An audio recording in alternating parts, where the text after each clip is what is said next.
Nah, ini adalah Dr. Naomi Sutikno, Mas Magister Pendidikan Psikolog, profesinya psikolog ini ya, Bu Naomi. Ini kelihatannya tetap muda ini Bu dari dulu Bu ya. Itu kebanyakan boraks, Pak. Kelihatannya bedaknya nih pakai bedak formalin kelihatannya bedaknya Iya, ini ya. benar. Wah, luar Kebanyakan biasa pakai ini. boraks.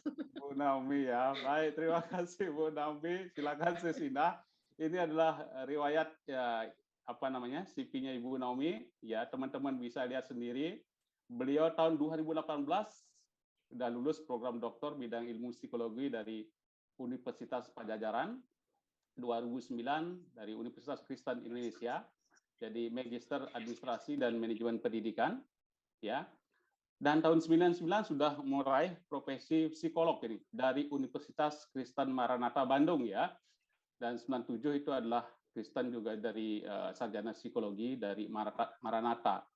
Kepakaran beliau adalah psikologi klinis ya, psikologi anak dan remaja. Wah, sangat tepat ini berbicara mengenai perundungan pada remaja kali ini ya, kognisi, agresi dan forensik. Nah, itu beliau dari sejak tahun 99 rupanya sudah menekuni bidang-bidang psikologi, ya kan?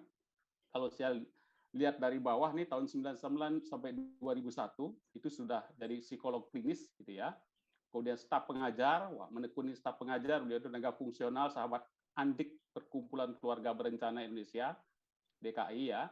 Kemudian 2005, 2009 sebagai staf pengajar Akademi Keperawatan Mitra Keluarga Jakarta dengan konsentrasi ajarnya adalah psikologi umum 2005 sampai 2010 itu di Ukrida ya Bu ya, Magis apa namanya Fakultas Psikologi di Ukrida. Wah, konsentrasi ajarnya pengantar neuropsikologi. Ini kadang-kadang anak-anak IPS ini saya tidak pernah belajar psikolog apa namanya neuroan, tidak pernah saya belajar mengenai saraf-sarafan gitu ya, kok diajarkan di psikologi. Nah, kata Disa bilang 2001 beliau adalah sampai sekarang masih sebagai psikolog klinis di Rumah Sakit Omni Pulau Mas Jakarta. Jadi ini adalah praktisi dan sampai sekarang juga 2011 sampai sekarang ini adalah dosen tetap di Fakultas Psikologi Universitas Tarumanegara. Konsentrasi ajarnya adalah psikologi abnormal dan psikopatologi. Ya. Kemudian ini pengalaman beliau, profesinya dan publikasinya sungguh banyak ya, Sis Indah di halaman ketiga kelihatannya nih. Ya, ini beliau. Nah, ini hal yang baru ini. Bagaimana depresi pada COVID-19 di 2020 ya, Bu ya. Kemudian self konsep juga. Kemudian agresi, pelanggaran moral pada remaja. Ini adalah bidang-bidang yang beliau sudah tulis ya. Kemudian executive function, personal value, social situation. Wah, ini banyak nih, mohon maaf Bu. Jadi kita tayangkan saja ini Bu ya. Jurnal Bakti Masyarakat Indonesia juga ini tahun 2000 berapa 2018 ya Bu ya. Kemudian di ini juga aggression behavior juga di 2018 ya. Nah, ini adalah pengalaman penelitian dan publikasi dari Ibu Naomi ya. Silakan selanjutnya Sisinda. Ini yang perlu juga nanti bagi-bagi kepada kita karena beliau di tahun 2017 itu mendapatkan hibah penelitian disertasi doktor dari Kemenristek Dikti ya. Kemudian organisasi profesinya atau ilmiahnya 2001 sampai sekarang itu adalah anggota Himpunan Psikologi Indonesia ya. Kemudian juga Ikatan Psikologi Klinis IMSI gitu ya. Pengurus Pusat Asosiasi Psikologi Forensik. Wah, psikologi forensik nggak kepikiran saya Bu. Psikologi forensik ini ya. Ya. 2009 sampai 2015 adalah anggota Association for Play Therapy APA gitu ya. Ini adalah organisasi profesi yang ditekuni oleh Ibu Naomi ya, pembicara dan narasumber kita yang pertama. Silakan Sis Indah, ini adalah Mbak Cindy Stefani Tanjung, Magister Psikologi, psikolog ya. Jadi psikolog, dua-duanya psikolog di sini ya. Nanti apa namanya tidak asing nanti bicara mengenai hal-hal terkait dengan remaja dan perundungan ya. Nah, Mbak Cindy ini adalah lulusan dari Universitas Tarumanegara. Jadi kakak kelas kita, kakak kelas teman-teman, berarti adik kelas saya ya, kakak kelas teman-teman gitu ya. di S2 Universitas Tarumanagara dengan profesinya adalah psikologi klinis. Wah, IPK-nya nih tinggi sekali, 3,87 ya. Dan beliau adalah lulusan S1 dari Universitas Prima Indonesia. Dengan IPK-nya juga tinggi 3,4, 3,5 gitu ya. Kemudian fokus kajian dari Mbak Cindy adalah kecemasan, ya, depresi, trauma, insomnia, avoidance, aduh macam-macam ini relasi gangguan emosi, permasalahan sosial, ini terkait dengan klinis. Nah ini tadi saya bilang ini pengalaman psikoterapinya adalah cognitive behavior therapy, ya CBT ya ini kalau nggak salah ya Mbak Cindy ya, di mana saya pernah mengalami CBT ini. Dulu saya pernah diajarkan itu yang memberikan adalah psikiater katanya. Jadi Bapak tidak boleh menginterpretasikan Pak. Tetapi kalau Bapak mengetes boleh katanya. Tapi yang menginterpretasikan adalah psikiaternya. Wah kita ikuti saja karena kita adalah orang praktisi gitu ya. Kemudian psikodinamika terapi juga, logoterapi, art terapi. Wah mungkin suka-suka gambar kali ini Mbak Cindy ya. Family functional terapi juga.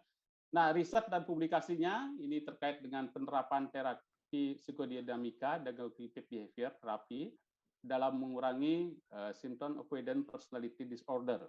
Ya, juga yang kedua adalah membentuk resiliensi untuk mengurangi kecemasan yang kalau Anda nasi searching di Kompas ini saya sudah lihat ya, sudah baca sedikit ini tulisannya Mbak Cindy dengan Ibu Naomi di Kompas. Terima kasih ya. Ini adalah pembicara kita yang kedua. Yaitu saya rasa supaya tidak terlalu banyak kita bicara mengenai pembukaan. Jadi silakan nanti Mbak Cindy untuk memaparkan dulu hasil kajiannya terkait dengan tesis atau riset penelitian ilmiah yang sudah dilakukan mengenai bagaimana peranan optimisme dan resiliensi ya terhadap kecemasan remaja korban perundungan. Nah, nanti setelah itu kita akan buka diskusi dengan teman-teman dan Bu Naomi nanti silakan memberikan pencerahan atau kalau barangkali ada isu-isu terkait dengan teknik penulisan ilmiah Bu supaya nggak buat gregetan katanya dosennya kok ini saja kok titik koma titik itu nggak bisa gitu ya kok menjadi diperbaiki terus. Nah itu barangkali juga bisa di-share kepada kami sebagai peserta di sini. Silakan Mbak Cindy untuk memaparkan hasil penelitiannya. Silakan. Oke, selamat malam Pak Made, Bu Naomi, dan teman-teman sekalian. Sebelumnya terima kasih untuk kesempatannya, sehingga malam ini saya dan Ibu Naomi boleh memaparkan sedikit tentang penelitian saya. Nah, jadi sebelum saya masuk ke dalam penelitian saya ingin minta kesediaan Ibu Naomi, karena sebelumnya kita sama-sama udah lihat ya bahwa beliau itu sangat pakar dalam bidang agresi remaja, jadi tentunya nggak jauh-jauh dari perundungan remaja. Nah, supaya kita lebih tahu tentang apa sih yang dialami oleh remaja-remaja yang mengalami perundungan ini, kita boleh sama-sama dengar kali ya sedikit penjelasan dari Ibu Naomi. Silakan Ibu, mungkin boleh dijelaskan, Bu. Ditembak duluan saya. Cindy pinteran ini ya. Oke, Cindy, terima kasih. Baik, kalau gitu pembukaannya saya ceritanya Pak Made. Iya, monggo Bu. Itu katanya salah satu langkah untuk menurunkan kecemasan. Oke, baik. Mungkin saya overview-nya aja dulu, nanti detail-detail. Tadi Pak Made ada titipan apa Pak tentang penulisan ya Pak ya? Ya, nanti kalau boleh di-share itu teknik penulisan ya. Tentang penulisan tesisnya sendiri ya. Tapi nanti mungkin setelah Cindy menjelaskan ya tentang tesisnya. Baik, untuk awalnya mungkin saya memberikan overview mengenai apa sih itu perundungan ya. Tapi tadi sebenarnya Pak Made sudah memberikan gambaran, apalagi sangat real ya kejadiannya di masa sekarang ini gitu kan. Tidak hanya di masa sekarang, sebenarnya dari dulu juga sudah banyak sebenarnya perundungan ya, atau kita sering sebutnya dulu kan bullying gitu ya. Tapi kalau di bahasa Indonesia karena kita sebutnya dengan kata perundungan. Oke, apa sih itu perundungan gitu ya? Kita mungkin tahu definisinya gitu. Jadi perundungan itu dijelaskan bahwa sebuah tindakan yang dilakukan oleh seseorang kepada orang lain dengan tujuan menyakiti orang tersebut. Dan ini dia yang harus teman-teman, Bapak Ibu garis bawahi, perundungan itu dilakukan secara berulang dari waktu ke waktu. Ya, jadi perundungan itu jelas bagian dari perilaku agresi. Ya, mungkin kalau Bapak Ibu tahu, ini kan ini bentuk agresi ya, bentuk kekerasan ya, karena menyakiti orang lain gitu kan. Tapi ini salah satu bentuknya gitu kan. Ciri khasnya adalah tadi dilakukannya berulang dari waktu ke waktu ya. Jadi perundungan itu dilakukan dengan sadar, disengaja gitu ya, dan kejam tentunya ya, dan memiliki tujuan untuk menyakiti dan membuat ketakutan ya, dengan ancaman, agresi atau teror. Jadi si pelaku itu memang secara sadar, secara penuh intensi, tujuan gitu ya, untuk menyakiti si korbannya gitu ya. Nah, dan dilakukannya secara berulang-ulang. Nah, tapi jangan pernah lupa Bapak Ibu ya, bahwa ini sekarang juga zamannya kita ini masuk di area digital ya. Jadi kita tidak bisa menutup mata bahwa ada juga ternyata perundungan yang sifatnya cyber atau digital tadi. Jadi pada tahun 2016 UNICEF mendapatkan data, mungkin ini cukup mengejutkan ya. Saya ambil dari kumparan tahun 2017 bahwa 41 sampai 50% remaja di Indonesia pernah mengalami perundungan cyber. Seperti contohnya doxing ya, artinya mempublikasikan data personal orang lain. Itu ya contohnya. Terus cyber stalking, penguntitan di dunia maya yang berujung pada penguntitan di dunia nyata. Ya, jadi ceritanya ngefans gitu, tapi ujung-ujungnya menguntit gitu ya, di dunia nyata juga dicari-cari gitu. Dan itu kan sebenarnya mengganggu ya. Terus revenge porn ini juga cukup banyak ya. Jadi penyebaran foto atau video dengan tujuan balas dendam yang dibarengi dengan tindakan intimidasi dan pemerasan, khususnya tentang penyebaran foto dan video ini ya, porno ya, misalnya dia telanjang seperti itu ya, itu juga salah satu bentuk dari perundungan cyber ya. Dan beberapa tindakan lainnya yang berkaitan dengan penggunaan internet ya. Nah, dari datanya Asosiasi Penyelenggara Jasa Internet Indonesia atau kita sering sebut dengan APJI ya, tahun 2018, diketahui bahwa sebanyak 49% pengguna internet ya, pernah merasakan perundungan cyber dalam bentuk diejek atau dilecehkan. Ya, mungkin seperti kalau misalnya teman-teman tahu Bapak Ibu misalnya posting di media sosialnya misalnya ya, posting di media sosialnya berharapnya sebenarnya dapat komentar positif, ternyata dapatnya diejek gitu ya, dibully ya di media sosialnya. Itu sering sekali ya, mungkin Bapak Ibu juga bisa melihat itu di media sosial, mau di Twitter, Facebook, mau di Instagram, mau di mana ya, itu menggambarkan bahwa ada di dunia cyber ini juga terjadi perundungan. Respons pengguna media sosial terhadap aksi perundungan cyber itu sebenarnya bervariasi. Mungkin Bapak Ibu juga bisa merasakannya ya dan melihatnya sendiri.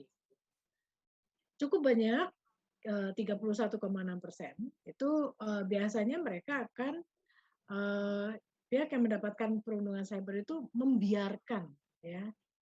Jadi ya udahlah cuekin aja gitu ya. Jadi jangan terlalu dipikirin gitu, mau dihina-hina, mau diejek-ejek, belajar mengacuhkan gitu ya dari perundungan yang diberikan orang-orang kepada dia gitu ya. Tapi juga sebanyak 7,9% mengatakan mereka itu merespon dengan membalas gitu ya. Jadi kalau dihina gitu, dibalas gitu ya. Akhirnya kan ribut ya di dalam media sosialnya. Kemudian 5,2% itu biasanya diam-diam lalu udah hapus aja lah ejekan orang tersebut gitu ya. Jadi menyimpan ya, sebenarnya dia menyimpan di dalam hatinya tapi terus dibuang di media sosialnya gitu ya. Kemudian 3,6% itu melaporkan. Jadi sedikit sekali ya Bapak Ibu ya. Kita bisa lihat datanya bahwa yang melaporkan perundungan cyber ini ternyata sedikit sekali. Ya, oke, lanjut silakan. Jadi ternyata perundungan itu mau perundungan langsung gitu ya ataupun perundungan cyber gitu, itu pasti memiliki dampak tentunya ya. Misalkan kalau yang secara langsung ada dampak fisik ya, mungkin Bapak Ibu tahu bahwa bentuk perundungan itu kan tadi ya tindakan menyakiti orang lain secara berulang gitu ya. Jadi artinya dia ada menyakiti fisik, tapi juga pasti ada menyakiti secara psikologis, gitu, ya. Menyakiti fisik, ya tentunya dia akan mengalami gangguan di dalam fisiknya ya, seperti menurunnya kondisi kesehatan, ya, psikosomatis, gangguan tidur, gangguan makan. Karena apa? Karena sudah ketakutan duluan gitu ya. Kebayangkan dia berulang. Jadi setiap kali dia berangkat, misalnya kejadiannya di sekolah, setiap kali dia mau berangkat sekolah, dia udah cemas dulu. Aduh, nanti hari ini aku dikerjainin apa lagi ya? Gitu. Ya. Jadi seperti kalau klien-klien yang saya tangani luar biasa ya perundungan anak-anak SMP, SMA gitu ya. Bisa, buku pelajarannya dia diumpetin, terus ngumpetinnya di mana? Ternyata ngumpetinnya masukin di selokan gitu ya.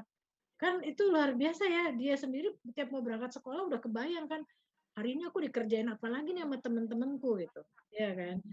Itu baru dikerjain yang kayak gitu ya. Belum kalau sampai tadi dipukulin secara fisik ya, disengkat lah gitu kan, sering ya mungkin Bapak Ibu kembalilah ke masa kecil gitu ya SMP SMA mungkin pernah gitu ya, tahu atau pernah moga-moga bukan pelaku ya gitu.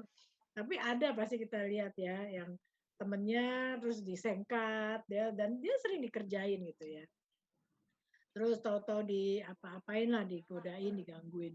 Jadi biasanya mereka mengalami penurunan kondisi kesehatan karena ada psikosomatis yang dialaminya. Jadi susah tidur ya karena kebayang besok mau berangkat sekolah lagi gitu ya. Hidupnya kayak gimana gitu ya perasaannya. Dan juga pasti nggak nafsu makan ya. Jadinya mereka malas makan atau malah mungkin jadi pelarian makan terus gitu ya. Bisa seperti itu. Kemudian ada gangguan pola pikir, Bapak Ibu. Jadi biasanya mereka para korban perundungan itu sulit konsentrasi ya, karena dia kepikiran terus kan, aduh nanti digangguin, aduh aku salah apa ya. Jadi ada pikiran menyalahkan diri sendiri, menilai diri negatif. Jadi misalnya dia sering dikata-katain gitu ya, si gendut atau si hitam gitu ya, macam-macam ya ejekan-ejekan teman gitu kan. Akhirnya dia kepikiran terus kan, dia dikatain terus, akhirnya dia jadi kepikiran bahwa oh iya saya gendut, oh iya saya hitam, segala macam gitu ya. Jadi akhirnya itu terganggu pikirannya, nggak bisa konsentrasi dalam bekerja, dalam belajar juga. Dampak emosional, pastinya dia akan merasakan emosi-emosi negatif yang meruntuhkan self esteem-nya gitu ya. Jadi yang tadi cemas, yang ketakutan seperti itu. Kemudian ada perubahan perilaku. Biasanya mereka akan mengalami perubahan dalam perilakunya, khususnya dalam perilaku sosial ya. Mereka menutup diri, bahkan cukup banyak kasus perundungan itu korbannya jadi melakukan NSSI ya kita sebutnya ya, atau perilaku menyakiti diri sendiri gitu ya.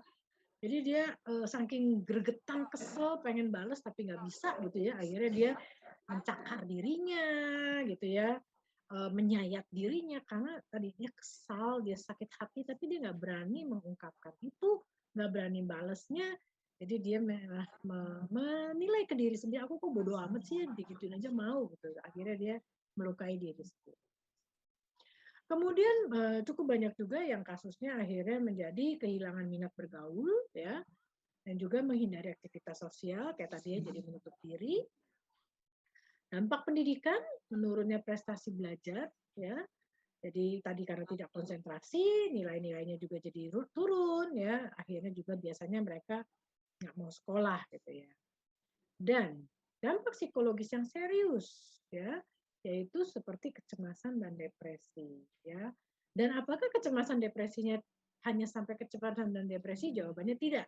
Ya, kalau Bapak Ibu tahu, saya sedikit cerita kasus pasien saya, kasus korban perundungan cemas depresi yang parah sampai timbul paranoid dan akhirnya mulai masuk ke fase psikotik.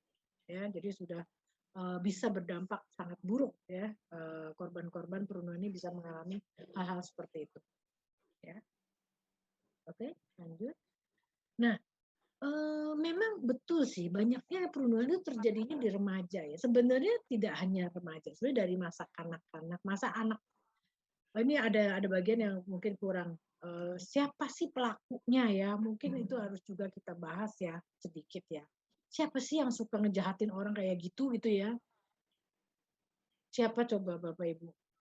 Sebenarnya nggak selalu kita bicara teman sekolah gitu ya. Orang di rumah juga bisa. Ya, kadang bapaknya sendiri, ibunya sendiri, kakaknya sendiri, ya, keluarganya sendiri suka ngejekin anggota keluarganya yang lain ya. Si gendut datang, pulang gitu ya. Dia pikir bercanda pasti bilang. Tapi sebenarnya si korbannya apa merasa senang ya? Ya kan? Atau bapak ibu yang gemes anaknya karena senang makan ya. Aduh kamu gendut banget nanti kayak apa gitu ya, kayak kerbau, kayak apa gitu kan. Itu sudah bullying gitu ya. Kadang-kadang para orang tua bilang, itu kan bercanda biar anaknya nggak makan melulu. Iya, tapi kan Bapak menyakiti hati anaknya gitu ya.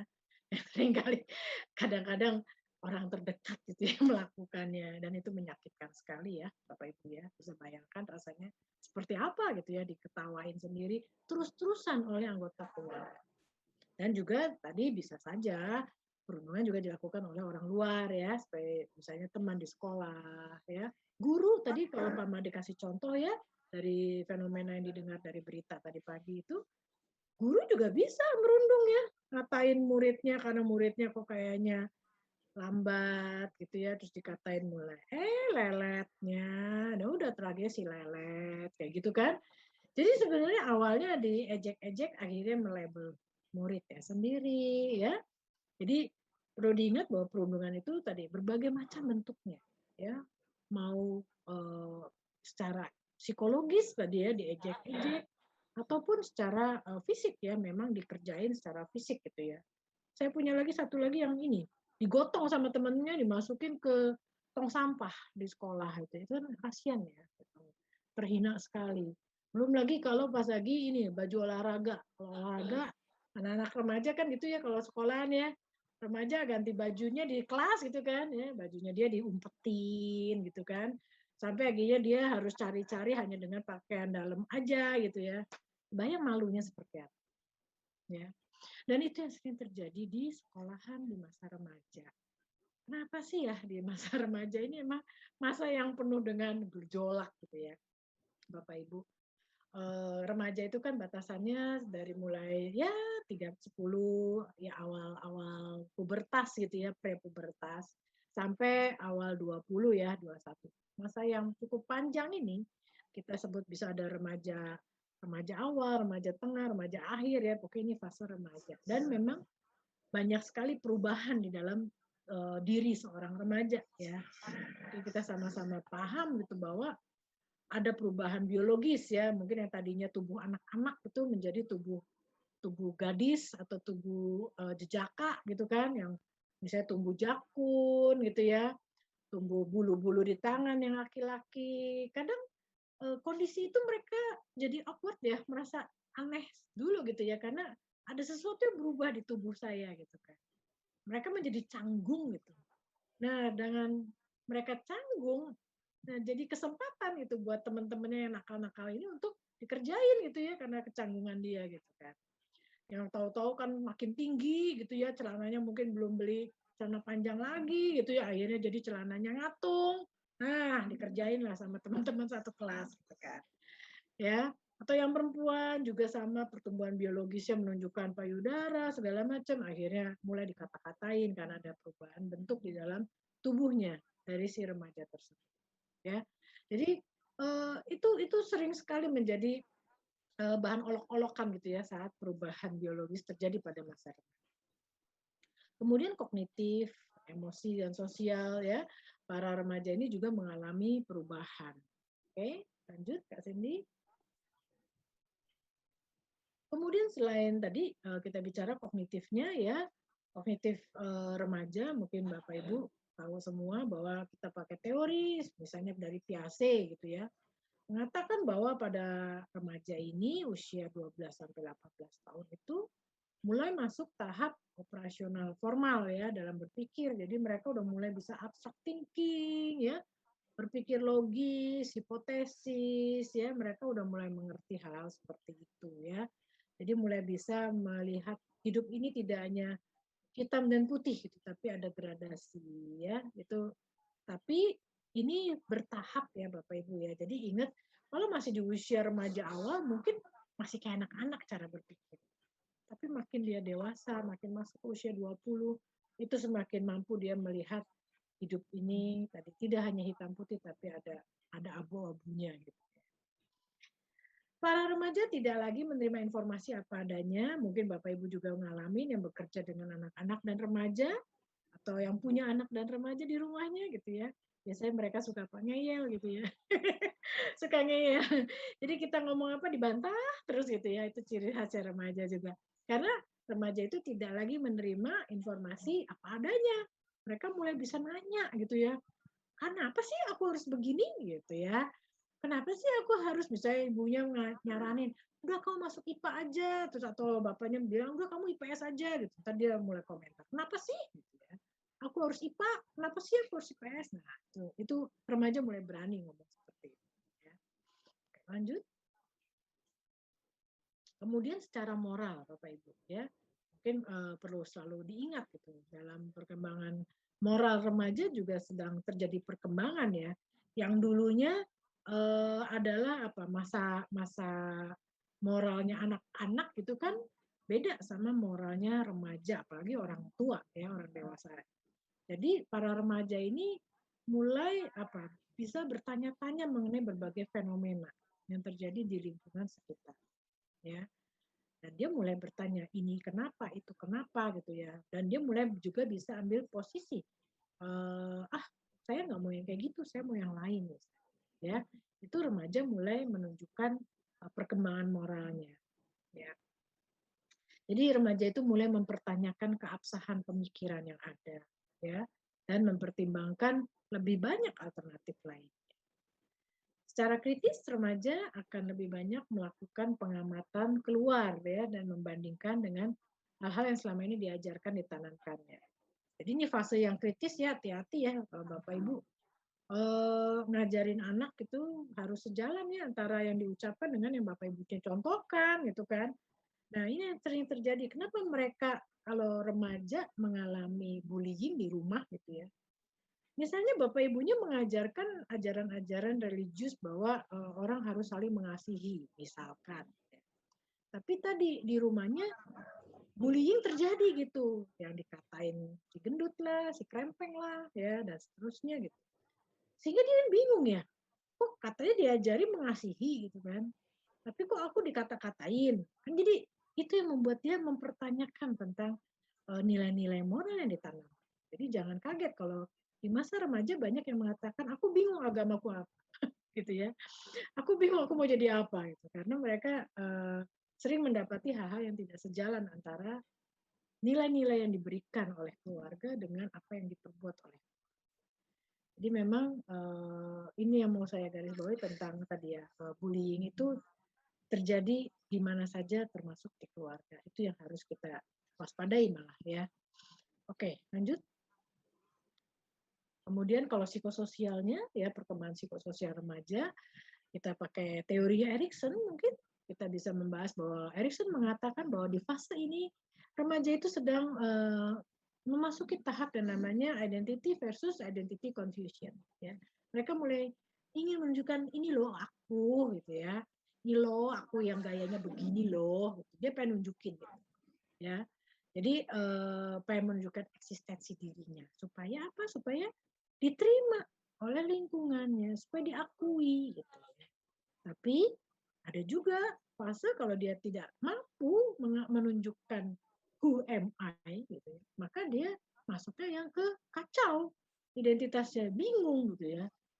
Seperti apa sih? Jadi mungkin sebentar rambutnya belah samping, besok rambutnya belah tengah gitu ya, sebentar rambutnya dicat, sebentar karena dia bingung gitu, aku tuh bagusnya bagaimana ya gitu ya, karena itu masih proses pencarian identitasnya ya.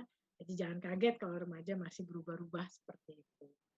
Ya, Harter ya dari Harter juga mengatakan bahwa remaja yang terlalu kecewa atas penggambaran diri mereka yang tidak konsisten akan bertindak keluar dari karakter dalam upaya untuk meningkatkan citra mereka atau mendapat pengakuan dari orang tua atau teman sebaya. Ya, jadi kalau mereka bingung tadi, confused terus, biasanya mereka akan apa? Ya tadi bertindak keluar dari karakternya, mengurung diri, ya.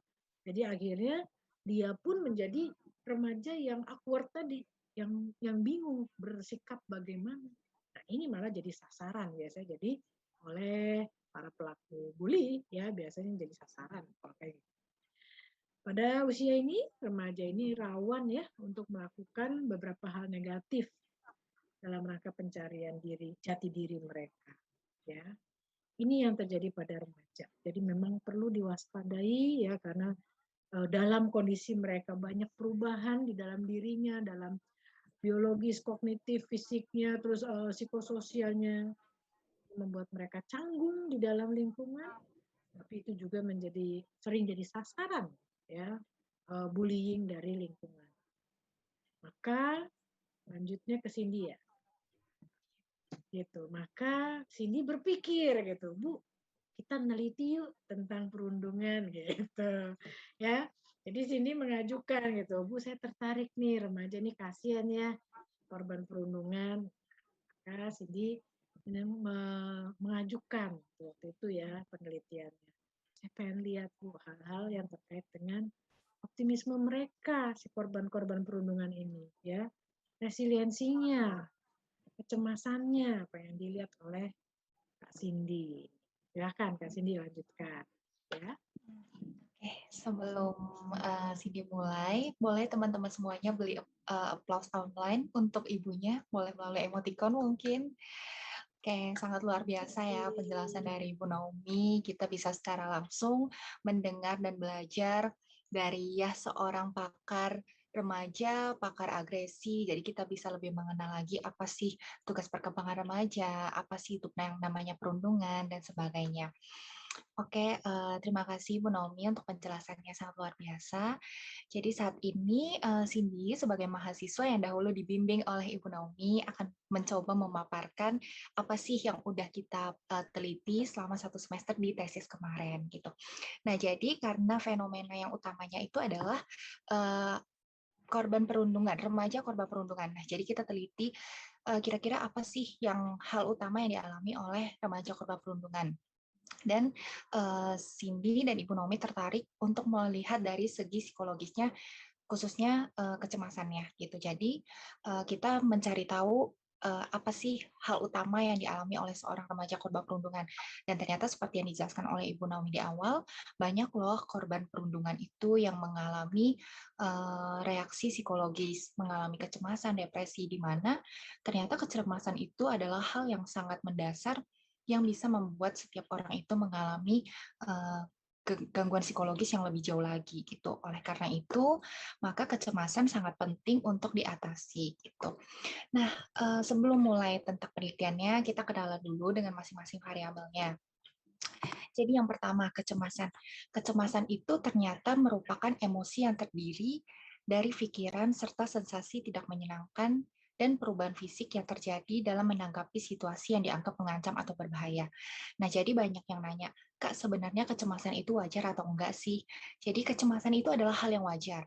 Kecemasan bisa dirasakan oleh setiap orang.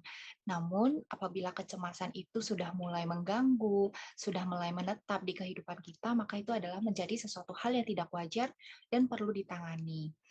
Nah, yang kedua, optimisme. Optimisme itu adalah kepercayaan bahwa kejadian di masa depan akan memiliki hasil yang positif. Pasti kita semua udah sering dengar ya yang namanya bersikap optimis. Kita memandang sesuatu di masa depan itu dengan cara yang positif. Nah, hal itulah yang diperlukan bagi remaja dengan yang menjadi korban perundungan. Nah, variabel yang ketiga adalah resiliensi. Resiliensi itu didefinisikan sebagai kapasitas yang dimiliki individu, kelompok, ataupun komunitas untuk mencegah, mengurangi, maupun mengatasi dampak negatif dari kesulitan yang dialami. Jadi, Cindy ingat banget waktu pertama kali konsultasi sama Bu Naomi itu sangat menegaskan resiliensi itu apa. Kita harus tahu, resiliensi itu sebenarnya seperti ketapel. Gimana sih seseorang yang udah pernah mengalami keterpurukan itu bisa bangkit lagi. Daya baliknya itu yang disebut dengan resiliensi gitu. Jadi kita semua boleh belajar untuk mengerti bahwa penting loh setiap orang untuk memiliki resiliensi agar kita tidak terus-menerus berada di posisi keterpurukan kita. Nah, yang terakhir, perundungan seperti yang sudah dijelaskan oleh Bu Naomi tadi. Jadi perundungan itu adalah penyalahgunaan kekuasaan secara sistematis dan didefinisikan sebagai perilaku agresif. Jadi perundungan itu salah satu bagian dari perilaku agresif. Dan pelecehan yang disengaja oleh teman sebaya yang dilakukan berulang kali dan melibatkan ketidakseimbangan kekuasaan. Jadi seringkali pihak yang mayoritas melakukan perundungan kepada minoritas atau seseorang yang menganggap dirinya superior dibanding yang lainnya itu melakukan perundungan untuk terkadang mendapat pengakuan dan yang lain sebagainya.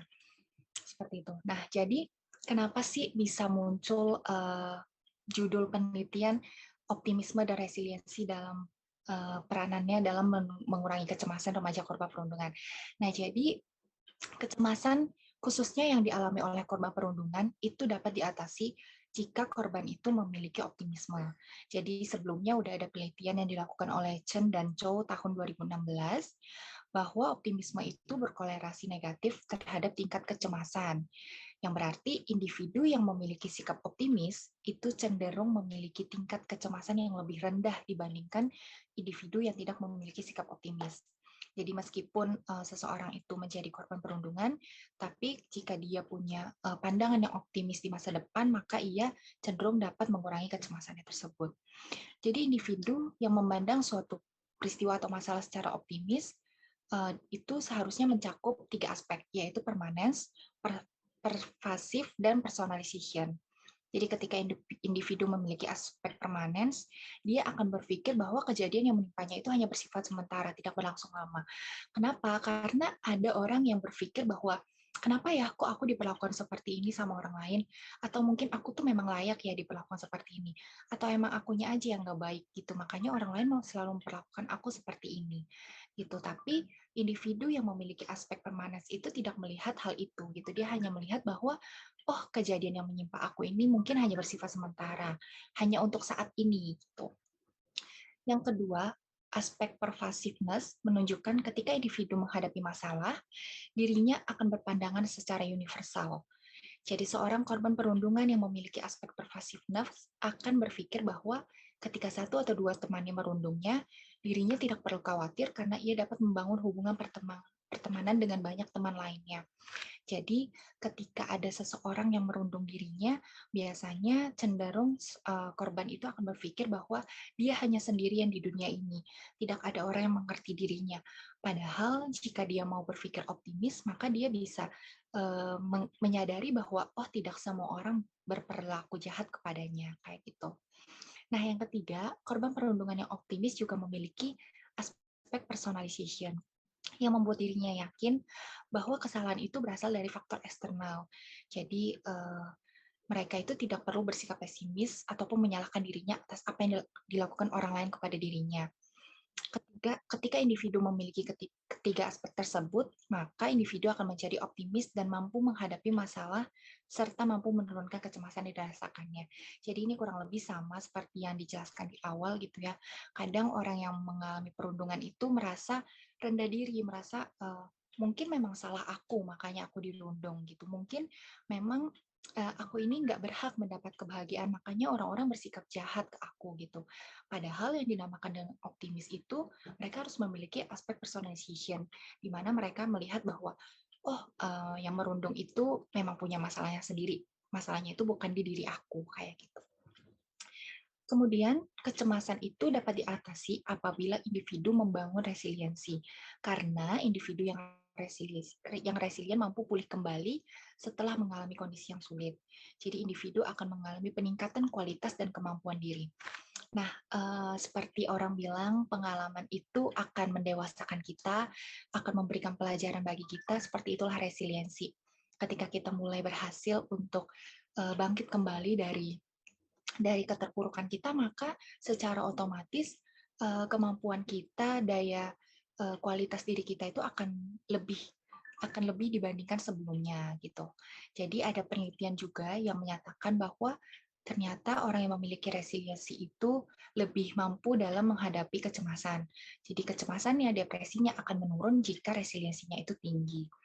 Individu akan menjadi resilient apabila dirinya memiliki 3 sumber. Yang pertama I have, yang kedua I am, dan yang ketiga I can. Nah, yang pertama I have. Individu yang memiliki dukungan dari orang lain maupun lingkungan sekitarnya akan mampu mengembangkan perasaan aman yang ada dalam diri seorang individu. Jadi kalau bahasa sekarangnya mungkin support system. Setiap orang yang memiliki dukungan dari teman, sahabat, keluarga, pacar, dan banyak orang-orang suportif di sekelilingnya itu akan lebih mudah mengembangkan perasaan aman gitu. Dia tidak merasa bahwa dirinya itu hanya seorang diri, harus berjuang sendiri gitu.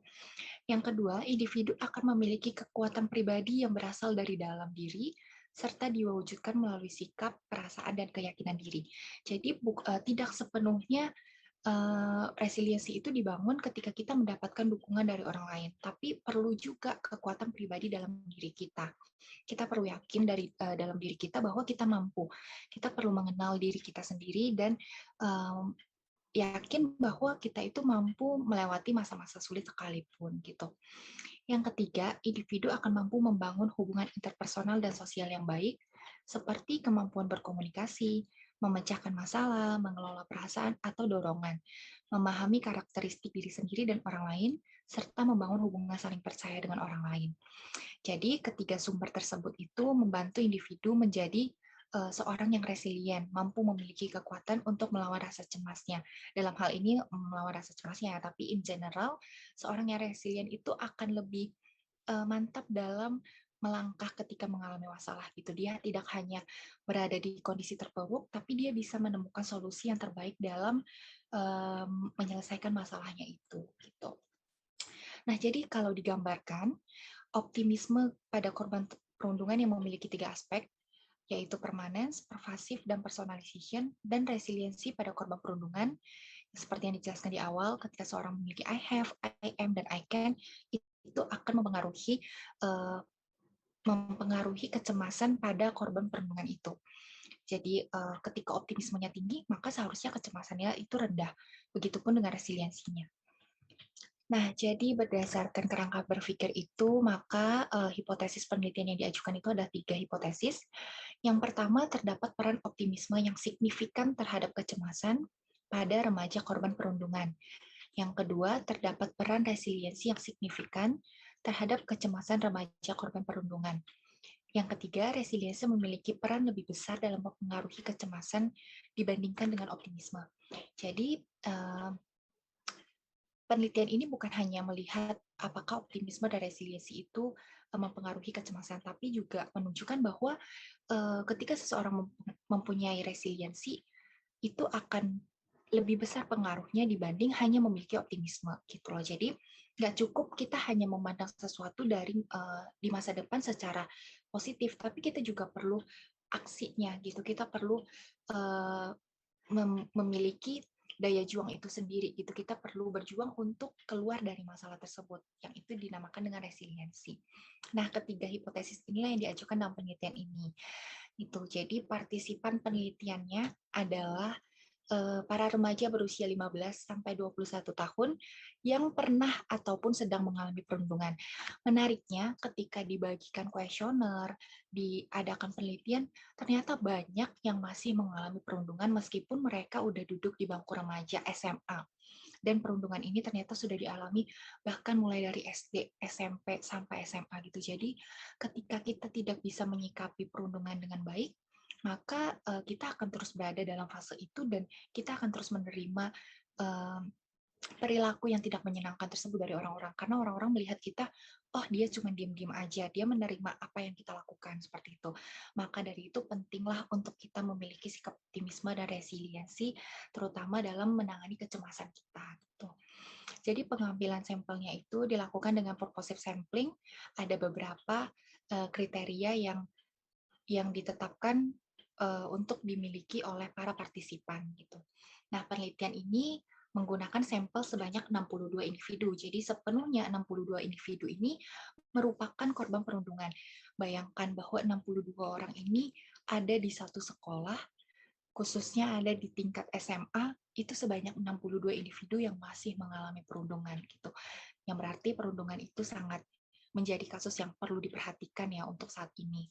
Terutama bagi remaja SMP, SMA itu perlu diperhatikan sekali. Nah, setting dan instrumen penelitiannya, pengambilan datanya itu dilakukan secara online karena pada waktu itu awal pandemi ya, bulan Maret, jadi kita melakukannya secara online melalui perangkat handphone, laptop, maupun komputer. Untuk menemukan partisipannya yang sesuai dengan kriteria, itu digunakan penyebaran media Google Form gitu. Jadi setiap partisipan yang tertarik dan memenuhi kriteria, mereka boleh mengisi Google Form gitu. Nah, jadi penelitian ini menggunakan kuesioner kecemasan berupa STAI atau State Trait Anxiety Inventory, kuesioner optimisme berupa Life Orientation Test Revis, kuesioner resiliensi berupa CDR-ISC10, dan lembar identitas serta lembar data demografi screening perundungan. Jadi kita bisa tahu sebenarnya para peserta ini udah mengalami perundungan selama berapa lama. Bahkan kemarin ditambahkan oleh Bu Naomi, akan lebih baik kalau kita tahu perundungan yang mereka alami itu seperti apa, bentuknya itu seperti apa, seperti udah dijelaskan di awal, ternyata banyak banget yang mengalami perundungan secara emosional, bahkan secara fisik gitu. Jadi kalau ketika melihat datanya itu ternyata kasihan banget ya remaja-remaja zaman sekarang, dari satu sekolah yang kita lihat siswanya nggak seberapa, mungkin 100, tapi sebagian besar itu malah mengalami perundungan seperti itu. Jadi untuk adik-adik kelas yang berminat tentang agresi perundungan, coba dihubungin Ibu Naomi supaya bisa dibimbing untuk mengambil penelitian ini. Gitu. Karena ini sangat bermanfaat sih jujur, karena ketika nantinya kalian udah keluar pun kalian akan lebih berempati sama apa sih yang menjadi kebutuhan remaja gitu.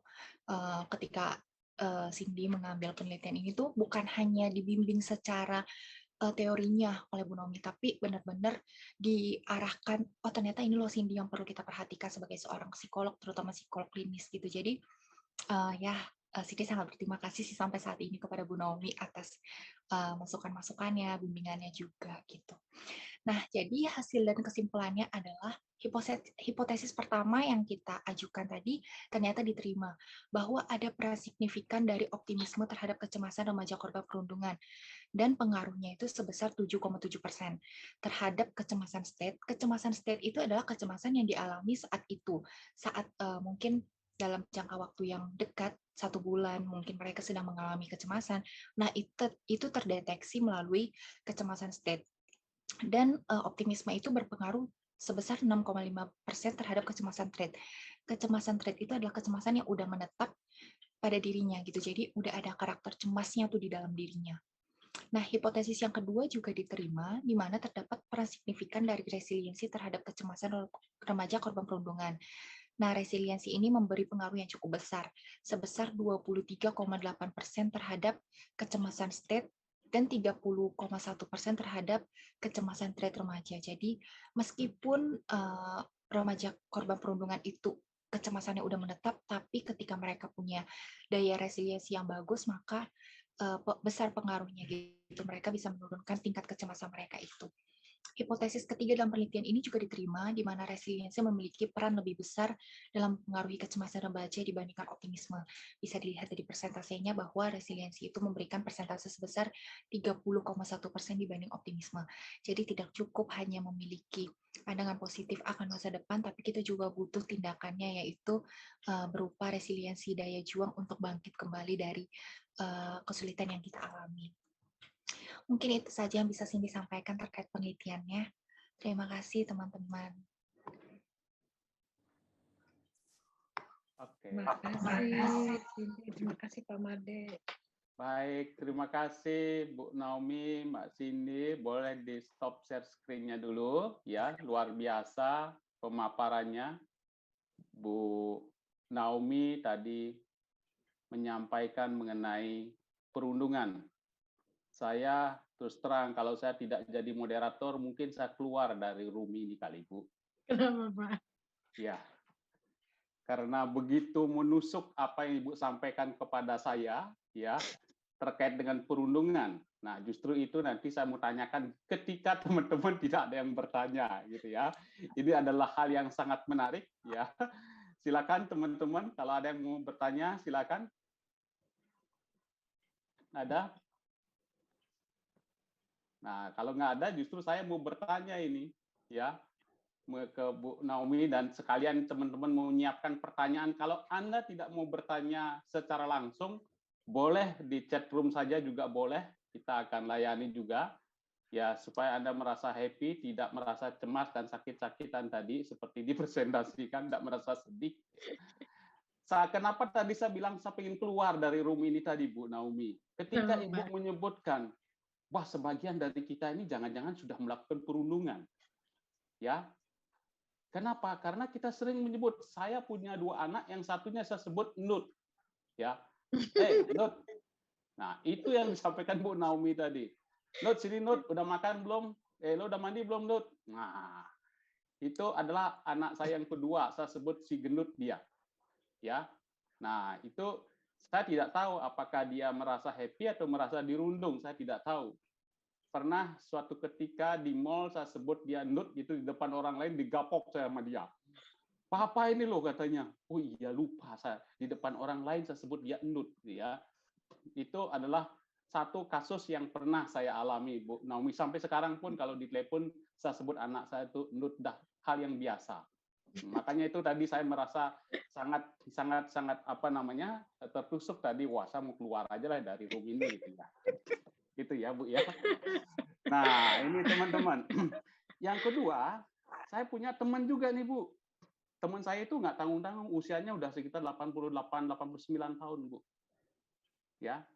Ketika kita bertemu dengan dia, ketika kita makan bareng dengan dia, ya, itu sering kita ejek-ejekan. Ya.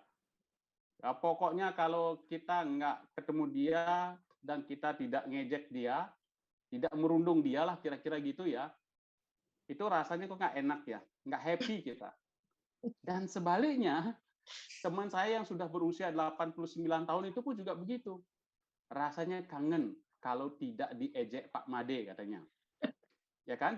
Nah, berdasarkan kedua kasus ini saya masih membingungkan bagi saya. Yang mana saya sebut sebagai perundungan? Ya, apakah itu menyakiti? Ternyata yang usia 89 tahun nggak menyakiti, malah dia happy dan seneng kalau begitu diejek-ejek begitu. Dan kita satu ruangan itu sering sekali mengejek dia dan dia malah happy. Ya. Nah, gimana tuh? Boleh dijelaskan nggak? Apakah itu dalam tanda kutip kategori menyakiti? Enggak kok, dia seneng. Ya kan? Iya. Nah, boleh tuh Bu di-sharing kepada kita, Bu. Boleh, Naomi dan Mbak Cindy ya. Kita bahas yuk. Supaya jelas dulu nih. Silakan, Cindy mau nyoba? Silakan. Jadi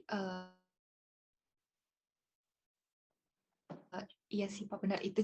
Kalau misalnya seseorang menyakiti orang lain, mereka jawabnya kan cuma bercanda, tapi bercanda itu bagi kedua belah pihak atau hanya satu pihak yang bercanda. Mungkin sama halnya dengan perundungan ini ya Pak gitu. Jadi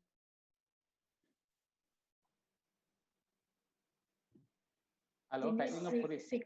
Cindy signalnya kayaknya sedang bermasalah. Cindy, ya, saya lanjutkan ya Pak ya. Mudah-mudahan nggak lagi sedang dirundung Mbak Cindy ya. Sedang dirundung. Iya, dirundung sinyal ya, signal nih. Ya, untuk isi waktu deh. Jadi saya coba tambahkan ya. Cindy tadi kayaknya nge-freeze Cindy karena ada signalnya. Ya. Atau mau dilanjutkan, silakan Cindy, diperjelas lagi. Ya oke. Mungkin diulangi lagi apa tadi kan seperti yang Cindy katakan bahwa perundungan ini kurang lebih kalau sekarang itu banyak orang yang menganggap ya aku kan cuma bercanda, tapi orang lain yang dicandain itu tidak merasa bahwa itu bercanda gitu. Mungkin sama halnya seperti yang dikatakan Pak Made gitu, ketika kita merasa bahwa ya dia fun, kita fun gitu. Apakah itu termasuk perundungan? Mungkin kalau ya secara psikologis memang dia tidak merasa terganggu atau dia tidak merasa terzolimi gitu ya Pak. Yang mungkin itu bukan termasuk perundungan gitu. Tapi yang perlu dicek apakah perlakuan kita itu masih terbatas wajar gitu. Karena bisa jadi dia tidak merasa dirundung, tapi orang lain yang melihatnya bisa jadi meniru perilaku yang tidak baik itu atau mungkin ikut-ikutan merundung dengan cara yang lebih tidak nyaman kepada dirinya gitu sih Pak. Mungkin kalau dari sisi itu. Tapi mungkin Bu Naomi yang lebih ahli boleh menambahkan Ibu. Ya udah bagus kok jawaban Cindy. Seperti itu sih memang Bapak Ibu ya. Jadi kembali ke pengertian perundungan itu memang dari sisi korbannya yang harus kita lihat ya. Sisi korbannya ini merasa tersakiti nggak dengan ejekan itu gitu ya. Kalau si korbannya ini merasa nggak apa-apa buat bercandaan gitu kan, biar rame lah gitu. Terus dia pun bisa balas gitu. Misalnya dikatain Dut gitu, terus dia bisa balas daripada kamu bau, misalnya gitu kan, itu aja udah nunjukin dia bisa tektok gitu ya, bercanda sama itu mah bercanda. Tapi kalau dia tersinggung gitu ya, kayak mohon maaf tadi kalau Pak Made kasih 2 contoh gitu ya. Yang contoh yang pertama itu. Contoh yang pertama kan dia rupanya malu ya waktu di depan orang banyak gitu ya. Depan umum sampai dia akhirnya pukul papahnya gitu kan. Ya. Tandanya dia tidak terlalu suka kan disebut endut gitu ya. Sekalipun mungkin kalau di rumah ya udah dia belajar menerima itu bahwa aku dikatain endut sama bapakku sendiri. Tapi di luar dia nggak mau, dia ingin menunjukkan image diri dia sebagai ya dia jangan dilihat endutnya dong, tapi dilihat dari hal lain, dia pengennya itu. Jadi agak terganggu saat kita memanggil labelnya dia yang di rumah, terus di umum ya di depan umum dia jadi terganggu. Jadi itu tandanya tidak seimbang tuh ya, godaan antara memanggil endutnya itu si anak dengan si orang tua tidak seimbang Pak. Gitu. Dan ada efeknya sebenarnya kan ya. Tadi kita udah bicara dampaknya dari perundungan ya. Karena misal sekalipun seolah-olah kayak bercanda gitu kan, tapi akan mengganggu self image dan itu citra dirinya ya, citra diri dari si anak yang dikatakan gendut ini gitu ya. Banyak kasus dia jual bukan yang 5.000. Ya, banyak kasus yang terjadi gitu karena dia sering dikatakan gendut gitu ya. Jadi dia terobsesi bahwa aku mau kurus. Sehingga bisa berkembang ke gangguan-gangguan yang lain gitu ya. Gangguan khususnya pasti gangguan makan gitu ya. Karena dia sering dikatain seperti itu. Nah, jadi ini yang perlu dijaga sih ya buat Bapak Ibu semua, kita semua lah ya. Supaya jangan godain orang, jangan di label gitu. Kalau Pak Made senang bercanda soalnya Pak Made ya. Senang bercanda gitu ya. Tapi kalau kebetulan kayak temennya Pak Made yang dari 80-an tahun itu, dia emang suka ya, dan mungkin tadi ya, posisinya dia sama kuatnya gitu ya. Si korban maupun si bulinya, pelakunya itu sama-sama kuat. Dan kalau prinsipnya bullying kan atau perundungan tuh si korbannya jauh-jauh di bawah si korban. Jauh di bawah pelakunya. Ya, dengan dia jauh ya dia memang ya pasrah gitu ya, nggak bisa menolak gitu ya. Dikerjain, dikatain, dia akhirnya berpasrah diri seperti itu. Oh, artinya perundungan ini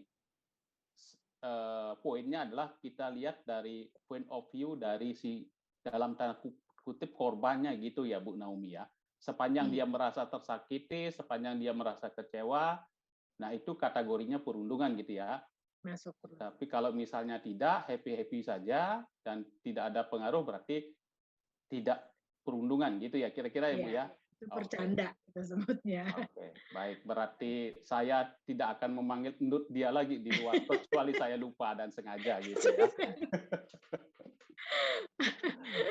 Oke, baik. Terima kasih Bu Naomi, luar biasa ini. Jadi saya mengerti ini ya. Silakan teman-teman yang lainnya, ada mau pertanyaan nggak? Nah tuh Giovanni itu. Ada yang resen ya. Nah, silakan resen. Bisa terdengar suara saya? Dengar jelas kok, Pan ya. Oke. Ya, ya saya mau bertanya terkait dengan penelitian tentang perundungan ini ya. Pertama, jadi gini.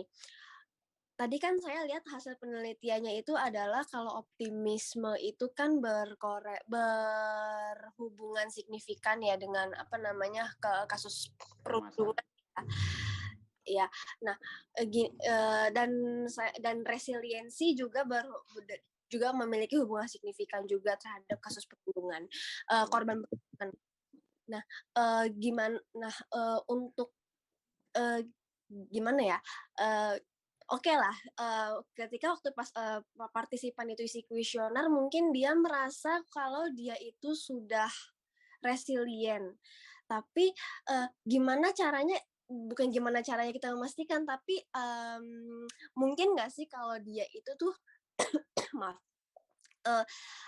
ada nggak tahu, mungkin dia merasa sudah resilient, tapi sebenarnya kalau dia kalau di-trigger dengan kasus perundungan yang dia alami itu mungkin dia ke-trigger lagi traumanya dan akhirnya dia ya itu mungkin dia cemas lagi, akhirnya mungkin dia tiba-tiba relapse gitu, kondisinya seperti itu. Nah, itu gimana ya untuk mungkin indikatornya gitu, indikator kalau orang tuh, kalau korban perundungan itu beneran sudah resilient gitu, karena kan kalau masalah resiliensi korban perundungan itu kan yang ngerasain ya kita yang korban perundungan kan, bukan, kita nggak bisa ngelihat secara kasat mata seperti itu kan, gitu sih. Oke, artinya pertanyaannya Giovanni adalah apakah hubungan antara resilience dengan kecemasan ini memang disebabkan karena perundungan atau karena memang dia memiliki karakteristik yang dibawa resiliensinya gitu ya, Fanny ya? Iya, kira-kira gitulah. Pokoknya jadi intinya tuh adalah gimana kita bisa tahu nih kalau orang ini tuh benar-benar udah resilient gitu loh dari kasus perundungan yang dialaminya gitu. Oke. Baik. Ya. Oke. Silakan Bu Mbak Cindy, Kak Cindy atau Bu Naomi. Baik. Ya. Saya menunggu Cindy dulu. Cindy-nya kemana ya? Kayaknya ada tuh. Signalnya bermasalah. Ada? Ada. Oh, itu dia. Iya. Ya, silakan. Oke, tadi yang bertanya namanya siapa ya, Pak? Maaf. Giovanni Patricia. Oke, Giovanni. Oke. Makasih ya untuk pertanyaannya. Nah, sebenarnya gimana caranya kita tahu bahwa orang itu benar-benar resilient dari perundungannya atau enggak? Jadi, sebenarnya fokus kita itu bukan resilience dari perundungannya, tapi resilience dari kecemasannya gitu. Ketika seseorang itu mengalami perundungan, maka kita udah saring nih, siapa aja sih yang mengalami perundungan dan siapa aja yang benar mengalami kecemasan dari perundungannya itu. Nah, gimana kita tahu kalau dia itu benar-benar resilient atau enggak? Sebenarnya karena penelitiannya pun memang terbatas online gitu ya, kita nggak mengambil data secara kualitatif, maka kita berdasarkan pada kuesionernya gitu. Kita kan menggunakan kuesioner CDR-ISD-10, di mana kuesioner itu memang sudah tervalidasi, terrehabilitasi bahwa itu mampu mengukur daya resiliensi seseorang gitu. Sehingga ketika nilai kuesionernya itu bagus, maka otomatis dia memiliki daya juang itu dalam dirinya gitu. Meskipun mungkin benar kata Giovanni, mungkin nggak langsung menetap atau mungkin kadang juga dia mengalami fase naik turun, tapi setidaknya ada kemungkinan dia bisa resilient itu. Gitu. dalam dirinya, karena memang itu sudah terukur dari alat ukur yang kita gunakan, yaitu CDR-ISC 10. Kalau dari Cindy itu sih, Giovanni dan sedikit aja saya tambahkan mengenai karakteristik partisipannya ya. Karakteristik partisipannya pun memang yang kita cari adalah remaja yang pernah mengalami tandanya ya, pernah mengalami atau sedang mengalami perundungan gitu ya. Jadi saat ini dia juga sedang mengalami perundungan atau dia punya sejarah gitu ya. Tapi mereka ini statusnya sekolah ya, Cindy ya? Iya benar banget Bu.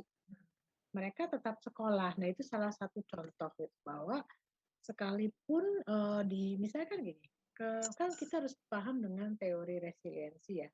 Resiliensi itu kan adalah daya lenting kan. Saat kita misalnya kalau ini bola gitu, kita ditekan ke bawah, dia tuh bisa melenting, ya kan? Itu resilient. Jadi tekanan ini adalah kan rundungannya, ya kan? Saat dia dirundung dan dia ditekan, tapi dia bisa melenting, tetap bangkit, tetap datang ke sekolah. Nah itu aja udah menunjukkan bahwa dia resilient gitu. Dengan dia tetap datang ke sekolah aja udah resilient kan.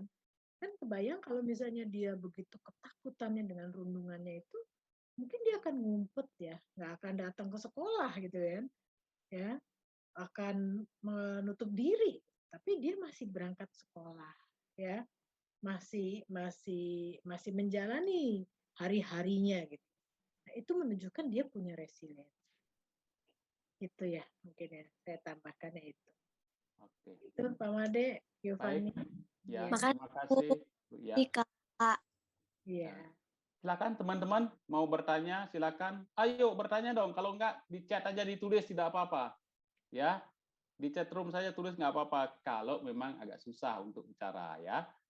Silakan. Kalau misalnya enggak langsung saja pas ada Kak Cindy dan Bu Naomi di sini. Shirley, nah Shirley monggo. Shirley, good. Thank you. Silakan Shirley. Pak, saya mau nanya Pak. Jadi kalau misalkan saya pernah diceritain gitu kan kasus langsung. Jadi udah dua pihak sih, nggak dua pihak sih, beberapa pihak saya dengar, tapi kasusnya sama. Jadi ini tuh anak sekolah, dia ngalamin bullying, tapi kayak kalau ditanya ke teman-temannya, lu kenapa sih ngebully dia gitu? Kalau saya tanya, jawabannya adalah ya soalnya bawahnya pengen dibully, just that gitu. Sedangkan ya orang itu tuh cuma berusaha, dia tipikal yang alim, yang kalau sekolah duduk depan, PR selalu bikin pertama, yang selalu nanya, ya pokoknya alim bener gitu. Tapi justru gara-gara itu dia jadi korban bullying yang dia tuh akhirnya dia bingung harus gimana gitu.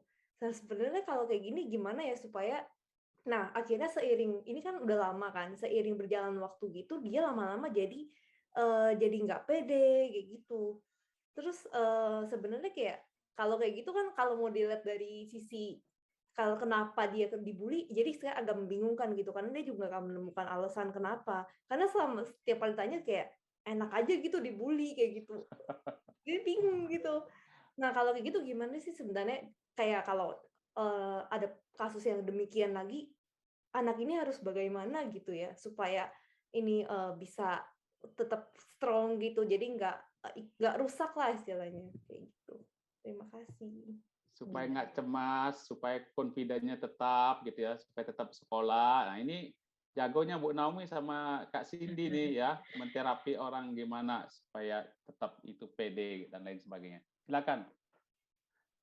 Ya kan Cindy? Oke, jadi sebenarnya sih nggak ada sih ya orang yang kayak enaknya dibully gitu. Maksudnya ya terlalu egois sih untuk mengatakan, untuk melabel seseorang itu untuk ya memang dia anaknya enak dibully gitu. Maksudnya kita juga harus mempertimbangkan gimana kalau kita jadi keluarga korban yang dibully itu gitu kan.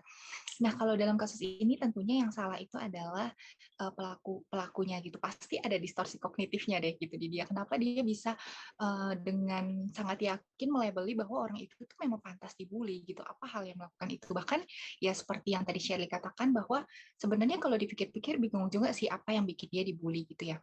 Tapi ya balik lagi mungkin kalau ditanya apa yang bisa kita lakukan pada korbannya gitu ya, korban perundungannya ya mungkin kita lebih ke meyakinkan dia aja sih. Maksudnya kita nggak perlu berubah untuk menyenangkan seseorang gitu loh. Karena setiap orang itu kan unik ya. Kita punya kekurangan, kelebihan masing-masing. Maka kalau dia disituasikan pada kondisi dia dibully, maka ya yang perlu dilakukan adalah itu tadi gitu, punya resiliensi dan kayak ya udah, kalau tadi kita lihat ya 3 aspek optimisme, kita harus tahu gitu loh bahwa nggak semua yang dilakukan orang kepada kita itu adalah salah kita gitu. Jadi jangan sampai kita rendah diri atau merasa kita yang bersalah hanya karena orang lain itu membuli kita gitu sih. Toh satu orang yang membuli belum tentu semua orang membuli kita kan. Masih banyak yang lainnya gitu. Jadi ubah aja fokus kita gitu. Jangan fokus sama apa yang satu orang itu lakukan kepada kita, tapi fokus juga bahwa kita punya loh teman-teman suportif, kita punya keluarga yang suportif gitu. Bahkan kita sendiri pun memiliki diri kita yang kayak kita punya potensi dalam diri kita gitu. Jadi kita tidak perlu memikirkan atau fokus sama kenapa kita bisa dibully sama orang lain. Kayak gitu sih mungkin kalau dari aku. Ibu Naomi mungkin mau nambahin, Ibu? Namanya tadi baru resiliensinya baru yang dimensi apa tuh I am atau I can. Nah itu kan 3 ya tadi ya. I am, I have, I can itu. Mungkin bisa ditambahin lagi kali sini. Tadi kan kalau sini bilang kan dia jadi suruh memahami bahwa dia masih punya banyak orang lagi gitu kan di sekitar kita ya. Nah, jadi kalau itu kan tadi yang pertama kita tahu gitu bahwa I have, kita punya orang-orang yang suportif gitu. Terus kita juga I am-nya itu kita tahu nih potensi diri kita apa, kelebihan diri kita apa gitu. Kenapa sih kita harus berubah untuk supaya orang itu nggak mau bully kita? Belum tentu juga kok kalau kita udah berubah ternyata orang itu akan berhenti bully kita. Bisa jadi dia memang dasarnya nggak suka sama kita, terus dia nyari-nyari kesalahan yang lain gitu, dan kita nggak akan pernah berhenti untuk bisa memuaskan orang itu gitu. Jadi jadilah apa adanya diri kita selama kita nggak merugikan atau menyakiti orang lain, maka kita nggak perlu takut untuk menjadi diri kita sendiri gitu. Kalau yang ketiga I have itu ya I can. Nah kita perlu tahu bahwa mungkin gini kali ya, kalau saat ini status kita sebagai murid, maka kita perlu tahu bahwa kapasitas kita itu apa sih gitu. Apakah kita fokusnya itu belajar sebagai seorang murid yang berprestasi atau apa gitu. Mungkin juga bisa ditambahkan bahwa apa yang bisa kita lakukan gitu. Yang seperti yang tadi dijelaskan yaitu mungkin lebih ke manajemen emosi kita gitu. Lebih ke melakukan hal-hal apa sih yang bisa meminimalisir perasaan cemas kita itu gitu. Lebih ke kayak gitu sih mungkin. Karena memang kembali ke hasil penelitian ini kan yang lebih besar pengaruhnya kepada menurunkan kecemasan para korban bullying ini adalah resiliensinya ya.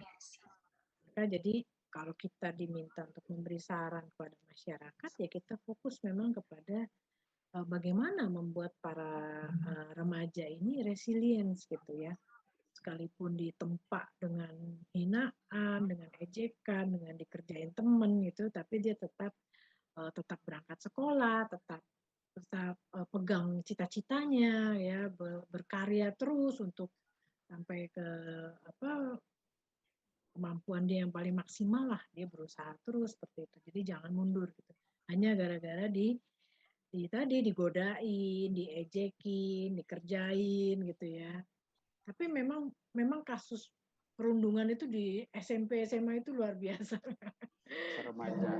Remaja banget gitu ya, kasus khas remaja gitu.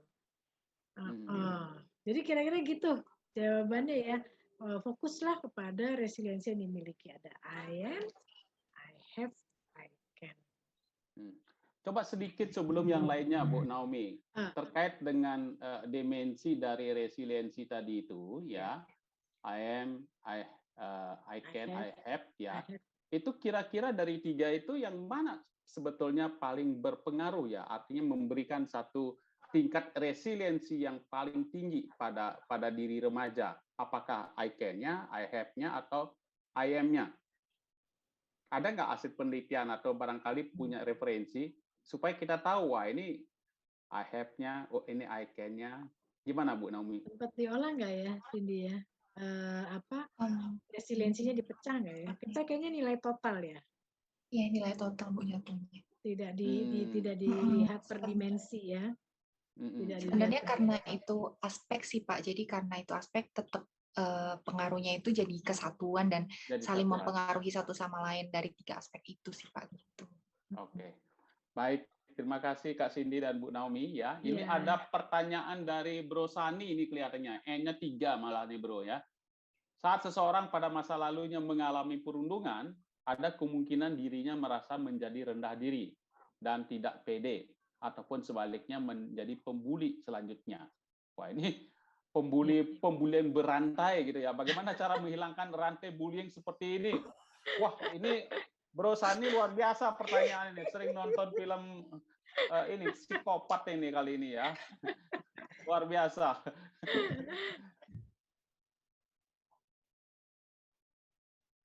Oke,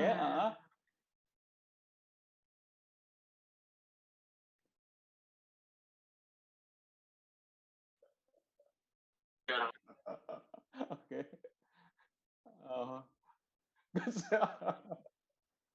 Terus sekarang masih sering ngebully nggak, Sani? Oh, udah enggak. Oh, Nah, syukurlah kembali ke jalan yang benar. ya sudah, nanti masuk grup kita bully lagi supaya nanti Bro Sani menjadi pembuli lagi gitu. Jadi nggak putus tuh luluku ininya. Ya, bercanda Bro Sani ya. Wah, Oke, gimana nih? silakan. Mungkin Cindy mau ada tanggapan dulu? Mungkin langsung Ibu aja karena kan kalau Cindy tuh cuma lebih ke penelitian saat ini aja Bu. Cuman kan kalau Bu Naomi itu memang udah expertnya kan, jadi biar langsung Bu Naomi yang menjelaskan. Udah praktek ini ya. Udah lama Pak. Ini 1 jam Bro Sani, ini ada 1 jam ada fee-nya loh ini Bro. Aduh katanya. Silakan Bu Naomi. Oke. Ya, bagus. Ini pertanyaan menarik ya. Pertanyaan yang sangat menarik bahwa ada kalanya, ada beberapa kasus gitu ya. Jadi korban ini terus akhirnya malah menjadi pelaku gitu ya. Korban akhirnya menjadi pelaku. Itu tidak hanya di kasus bully. Cukup banyak kasus-kasus gangguan perilaku yang seperti itu. Dulunya dia korban, terus akhirnya dia menjadi pelaku. Termasuk kayak ya macam-macam ya. Ini kayak sekarang kita bahasnya korban bully, terus akhirnya dia menjadi pelaku bully. Nah, biasanya begini, apa sih yang terjadi di dalam diri individu saat menjadi korban gitu ya? Tadi Bro Sani sudah menunjukkan salah satunya dia menjadi rendah diri gitu ya. Dia tidak pede karena dibully tersebut, ya kan? Ya, memang cukup banyak dampak dari bullying, memang arahnya ke situ ya. Begitu dia dirundung, diejek-ejek, akhirnya dia jadi low self esteem, malu gitu ya. Hanya saja kembali setiap diri individu tuh ada resiliensinya. Sebenarnya kembali ke penelitiannya dari Cindy ya. Jadi setiap individu itu di dalamnya sebenarnya ada resiliensinya. Tinggal bagaimana resiliensinya itu kekuatannya untuk melenting tadi ya. Kalau saya bilang ini bola ditekan gitu ya, dia seberapa kuat sih untuk melenting, untuk menghadapi si tekanan tersebut. Nah, banyak faktor kan yang membuat seseorang ini bisa melenting menghadapi si pembulinya ya, si perundungannya itu. Bisa tadi karena dia I have, I am, I can, akhirnya dia realize bahwa aku bisa kok. Ngapain juga aku malu gitu kan? Ngapain juga aku minder gitu ya. Jadi karena ada kesadaran itu di dalam dirinya, yang nggak tahu datangnya dari mana. Mungkin dia bisa karena hasil dari sering bicara dengan orang tua atau dengan teman atau dari dia membaca buku atau dari nonton film.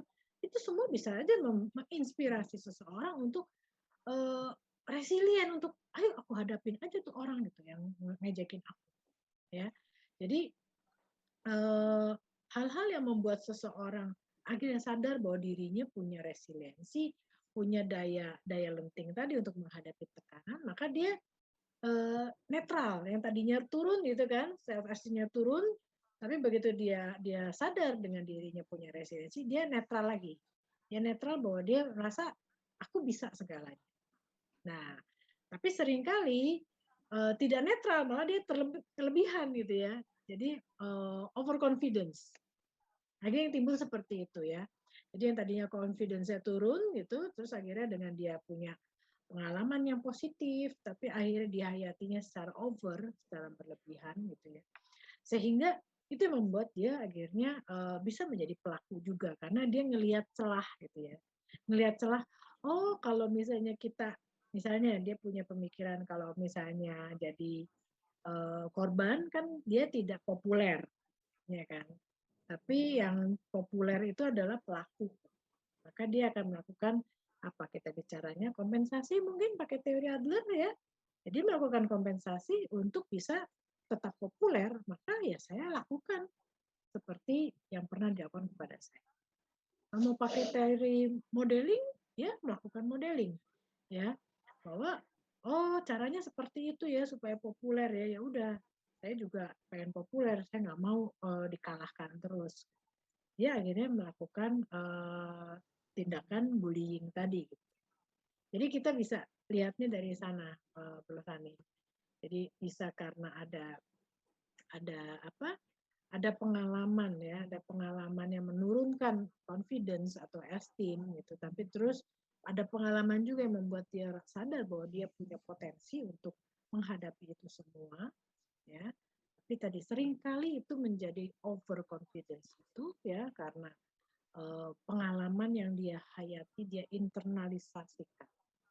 Sehingga dia belajar bahwa supaya populer maka aku membuli. Supaya populer supaya diterima teman-teman, aku ngejekin orang. Ya. Hanya ini yang seringkali menjadi PR buat psikolog pastinya adalah jangan sampai terjadi gitu ya. Melakukan kompensasi seperti ini atau tadi ya dia memodel pelakunya dia akhirnya dia sendiri menjadi pelaku. Ini yang kita cegah ya. Maka terus-terusan kan kita sebagai psikolog selalu mensosialisasikan kepada masyarakat gitu ya supaya jangan membuli lah gitu ya, ini banyak negatifnya seperti itu ya Bro Sani ya.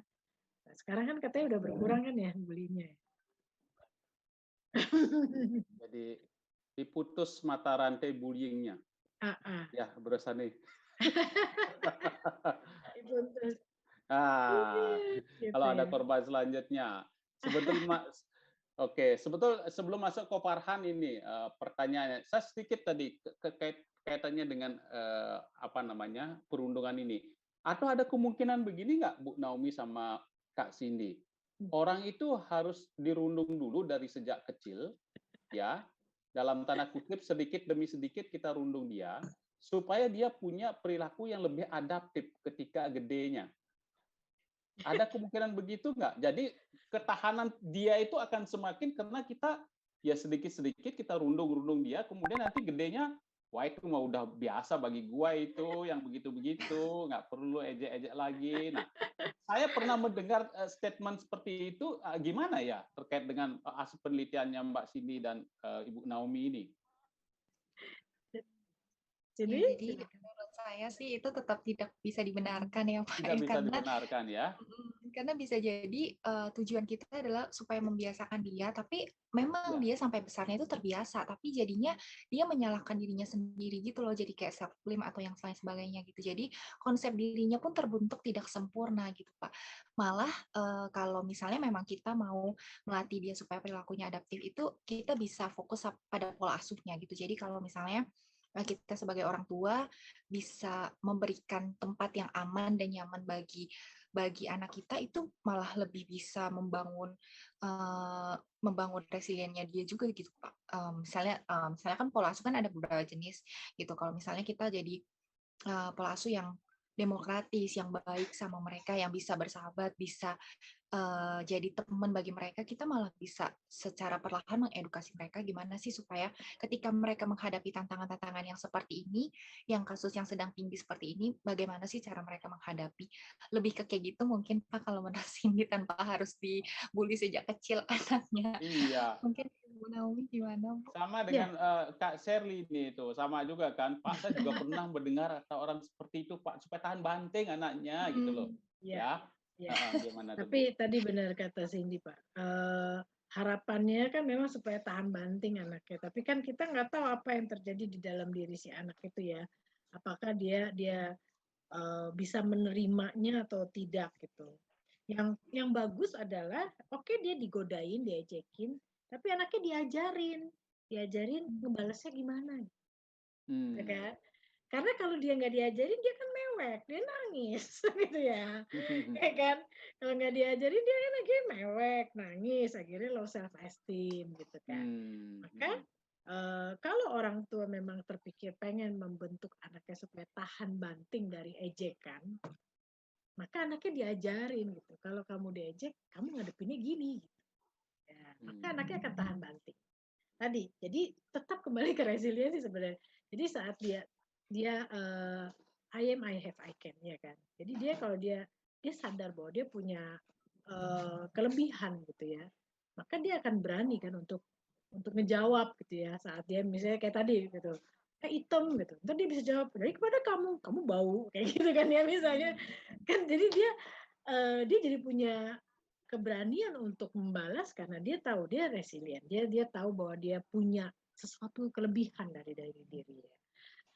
Dia punya kemampuan yang bisa dia tonjolkan gitu, supaya orang-orang jangan menghina bagian itu gitu ya, bagian misalnya sisi yang lemahnya yang diejek-ejek terus. Betul sih, memang saya juga ada Pak yang kayak gitu Pak, orang tua klien saya juga banyak yang mengatakan itu gitu.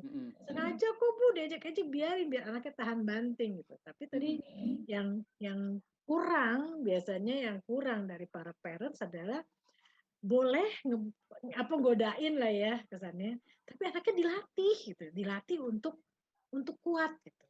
Ya, untuk kuat, jangan diam. Kan itu kan suatu tekanan kan ya, kita memberi tekanan dengan ejekan, stres lah ya kan. Kan reaksi stres kan adanya apa aja, flight atau flight gitu kan ya, atau freeze kan nggak boleh ya. Jadi kalau nggak fight ya flight.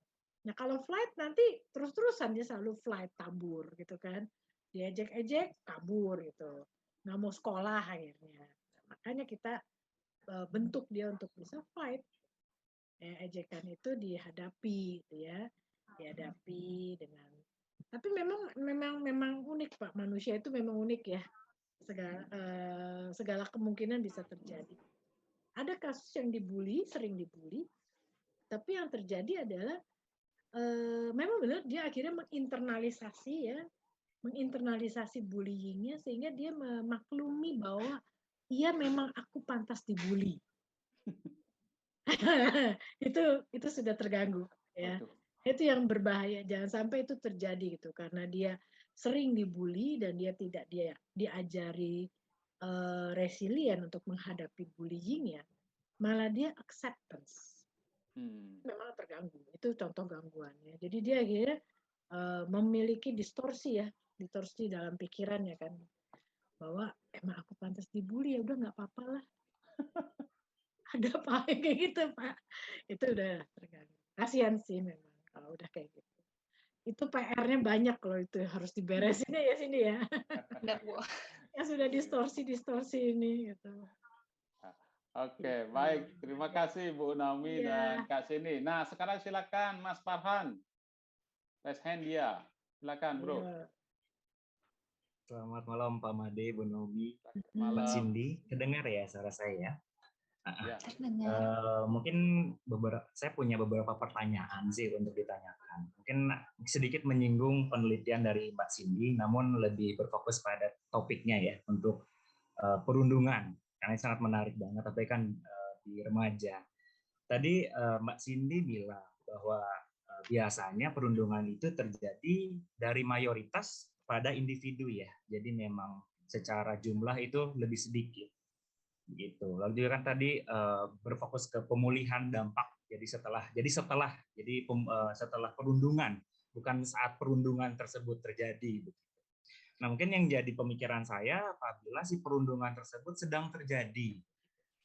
Berarti kan tadi sempat dibilang juga bahwa social support memegang cukup penting dalam menjaga mental, ada dukungan sosial juga di situ dari keluarga, dari teman. Yang menjadi pertanyaan saya, apakah social support ini harus dibentuk? Misalnya harus dibentuk dari ketika misalnya seorang tersebut sedang dirundung, maka kita harus bentuk nge-frame bahwa dia harus punya beberapa social support. Nah, Setelah social support itu terbentuk, apakah dapat terjadi namanya konflik antar kelompok? Karena mungkin satu orang tersebut kan dirundung. Misalnya terus kita bilang, oh ya kamu harus cari social support di mana-mana. Akhirnya mereka jadi dari kelompok ke kelompok. Jadi akhirnya kan menyebabkan konflik antar kelompok begitu. Apalagi kan ini remaja tersebut kan memang sangat dikuasai emosi. Ketika dia minta bantuan temannya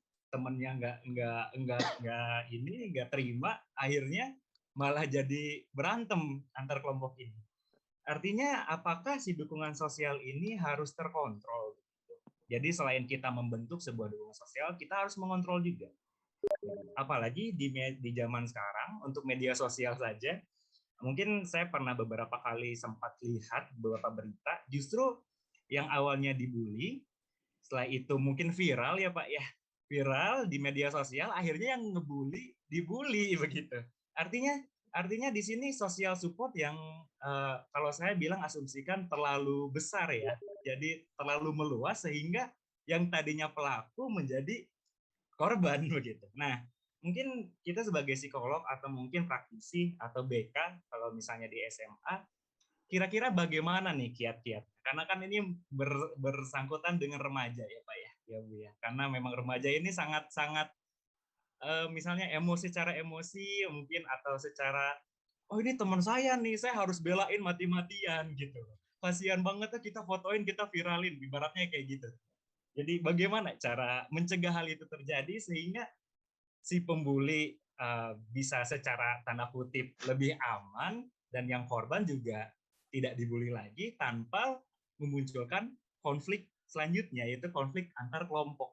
Begitu mungkin. Oke. Pak Cindy, Baik. Bu Naomi sama Pak Made. Ya, terima kasih Mas Farhan ya. Jadi artinya ini arah social support-nya apakah barangkali seperti itu yang disebutkan? Karena kalau misalnya social support dari satu pihak terhadap yang dirundung itu muncul, bisa jadi akan memunculkan dampak yang lain, itu interaksi antar kelompok, jadi konflik, tawuran, dan lain sebagainya. Barangkali itu pengejawantahannya barangkali itu ya. Apakah itu yang dimaksudkan atau bagaimana kira-kira tipsnya supaya tidak terjadi atau mencegah hal seperti itu ya, Mas Farhan ya? Iya betul Pak, seperti itu Pak. Ya, silakan Mbak Cindy sama Bu Naomi. Terima kasih Mas Farhan untuk pertanyaannya. Jadi mungkin tadi kalau Mas Farhan bilang gimana caranya kita menyuruh mereka mencari support system atau support system supaya nggak makin melebar, jadi nggak ada satu kelompok dengan kelompok lain. Sebenarnya kalau menurut saya itu kita tidak perlu mengarahkan mereka untuk cari support system atau kelompok support yang lebih besar gitu. Bahkan kita itu bisa loh menjadi support systemnya mereka secara individual gitu. Makanya disarankan untuk mencari support system yang suportif gitu. Suportif artinya apa? Jadi fokus kita adalah pada si korbannya itu gitu. Apa sih yang bisa kita berikan secara sisi psikologis kepada korbannya? Bukan malah kita melupakan apa yang dirasakan korban dan malah berusaha membalas si pelakunya itu gitu. Mungkin jadi ketika kita kalau misalnya ruang lingkup support systemnya itu tidak terlalu besar, misalnya hanya sebatas 2 orang sahabat atau mungkin bahkan hanya keluarganya aja, itu udah cukup gitu loh. Selama dia tidak merasa dirinya itu seorang korban perundungan yang seorang diri atau hanya kesalahan itu ada pada dirinya gitu. Selama kita bisa memberitahu dia, kayak kita bisa menjelaskan bahwa apa yang terjadi itu sebenarnya bukan salah dia. Terus kita juga mensupport secara emosional gitu, bahwa ada kita, ada keluarganya yang mendukung dia. Saya rasa itu sudah cukup sih. Jadi tidak perlu sampai membentuk tim baru untuk memusuhi si pelakunya itu. Mungkin kalau menurut aku kayak gitu sih. Tim pencari fakta ya Mbak Cindy ya. Iya, jadi fokusnya itu jangan kayak teman aku dibully, pokoknya kita harus gimana caranya supaya mereka jadi yang di bawah.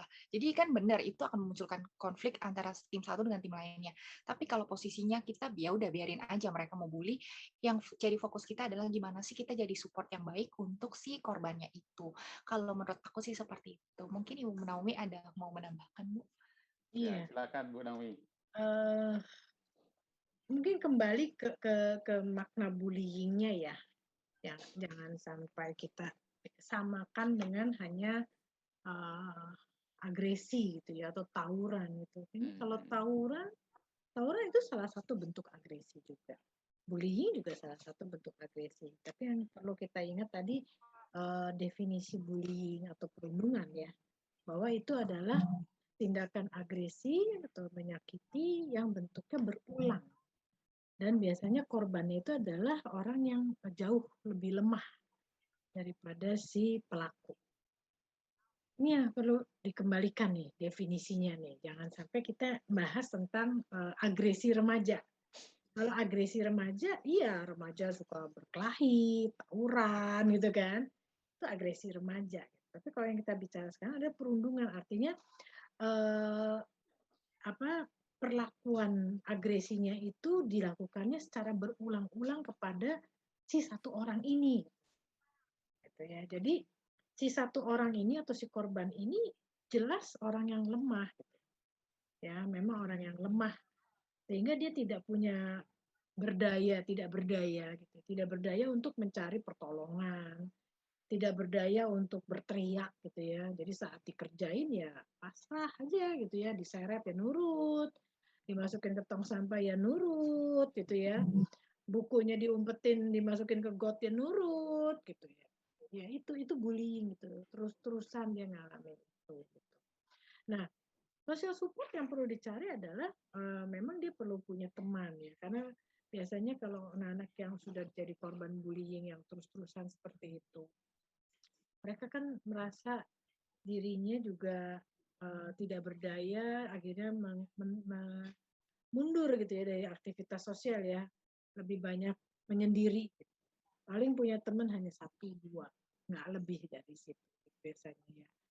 Nah, kalau temannya yang 1, 2 ini biasanya juga sama-sama modelnya gitu ya, yang tidak punya fighting spirit gitu ya, yang ya udahlah lebih ke diadem-ademin aja gitu ya, ya udahlah daripada ribut udah deh, atau melihat kita digodain tuh di situ di jalan itu kita mau dicegat, udah yuk kita belok yuk gitu ya. Jadi yang akhirnya menghindar gitu. Biasanya seperti itu pergaulan mereka juga. Itu karakteristik dari korban bullying. Jadi social support seperti apa nih yang harus kita bantu gitu ya kepada si korban supaya social supportnya bisa menaikkan esteemnya dia gitu ya. Ini social support yang positif tadi sudah digarisbawahi oleh Cindy ya.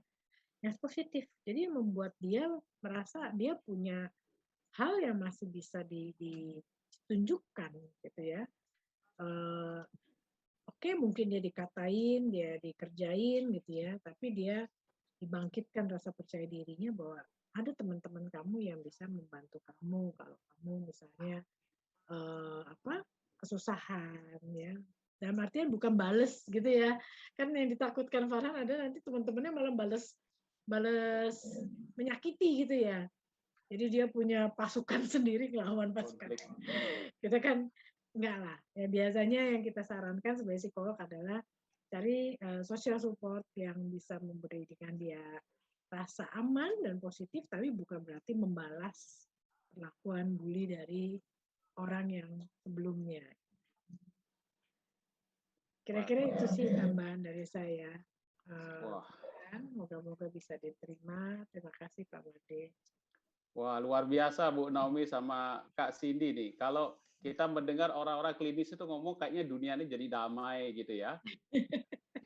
Ya, wahai orang-orang PIO mana ini? Orang-orang PIO ya. Bullying juga terjadi loh di kantor nggak Pak? Oh, banyak sekali terjadi, Bu. Banyak terjadi kan, Pak? Ya, makanya saya mau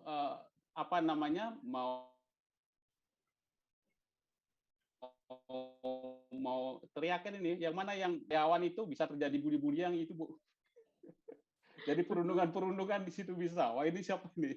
Ya, terima kasih Mbak Cindy, Bapak. Terima kasih Mas Farham ya. Oke.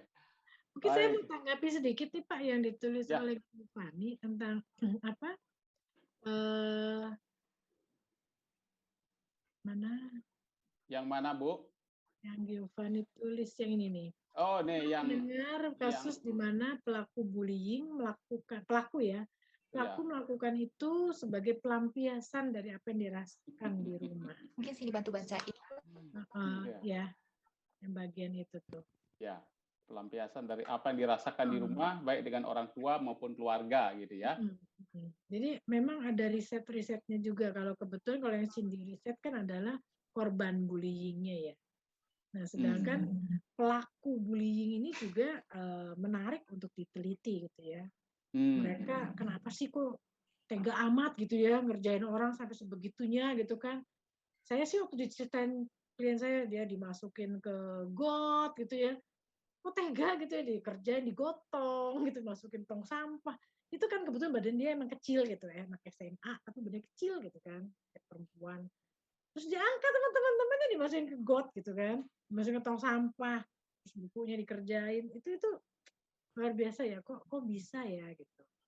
Nah, kalau kita teliti ada apa sih dengan para pelaku ini, kok mereka tega-tega amat sih jadi orang ya. Nah, betul, bagus kalau Giovanni tadi melihatnya apa karena pelampiasan dengan apa yang dirasakan di rumah ya. Mungkin di keluarganya ada masalah gitu ya. Jadi keluarganya kurang kasih sayang kah, atau keluarganya penuh dengan pengabaian kah, atau memang di keluarganya juga banyak kekerasan gitu ya, sehingga anak ini tadi modeling gitu. Modeling dari keluarga mengenai tindakan kekerasan. Atau di keluarganya juga bullying terjadi gitu. Sehingga dia memodel kan. Dia ngelihat gitu. Oh, kalau si apa misalnya kadang suami istri juga ada bullying di antara suami istri gitu ya. Jadi si suami yang nggak puas sama istrinya gitu, terus ngatain istrinya di depan anaknya gitu. Misalnya, mama mah nggak bisa kalau ngitung uang belanja. Nah, itu aja sebenarnya udah mulai nyindir kan gitu ya. Akhirnya si anak kan belajar bahwa oh ya kalau emang kita nggak suka sama orang kita sindir aja gitu ya. Padahal sepele gitu, mungkin ibunya salah ngitung uang belanja atau kembalian gitu kan. Terus dihina-hina gitu. Situ kan anak belajar ya. Jadi bagaimana menghina orang gitu kan. Dan itu dia praktekin di pergaulannya. Jadi betul ya, jadi apakah pelaku bullying ini dari keluarga yang juga mungkin ada permasalahan, jawabannya ya. Ya, ini saya mau tanggapi tadi dari Giovanni. Itu aja sih. Artinya ada insight baru ya, Bu Naomi ya. Ada insight baru ini bisa juga kita riset dari si pelaku yang melakukan perundungan ya.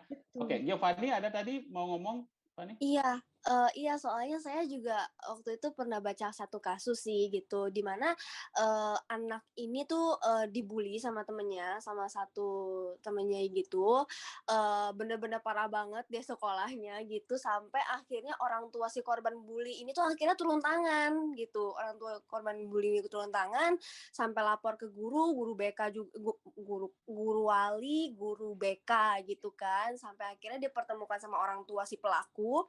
Dan ternyata si orang tua pelaku itu cerita ke orang tua si korban, katanya memang dia kalau di rumah itu sering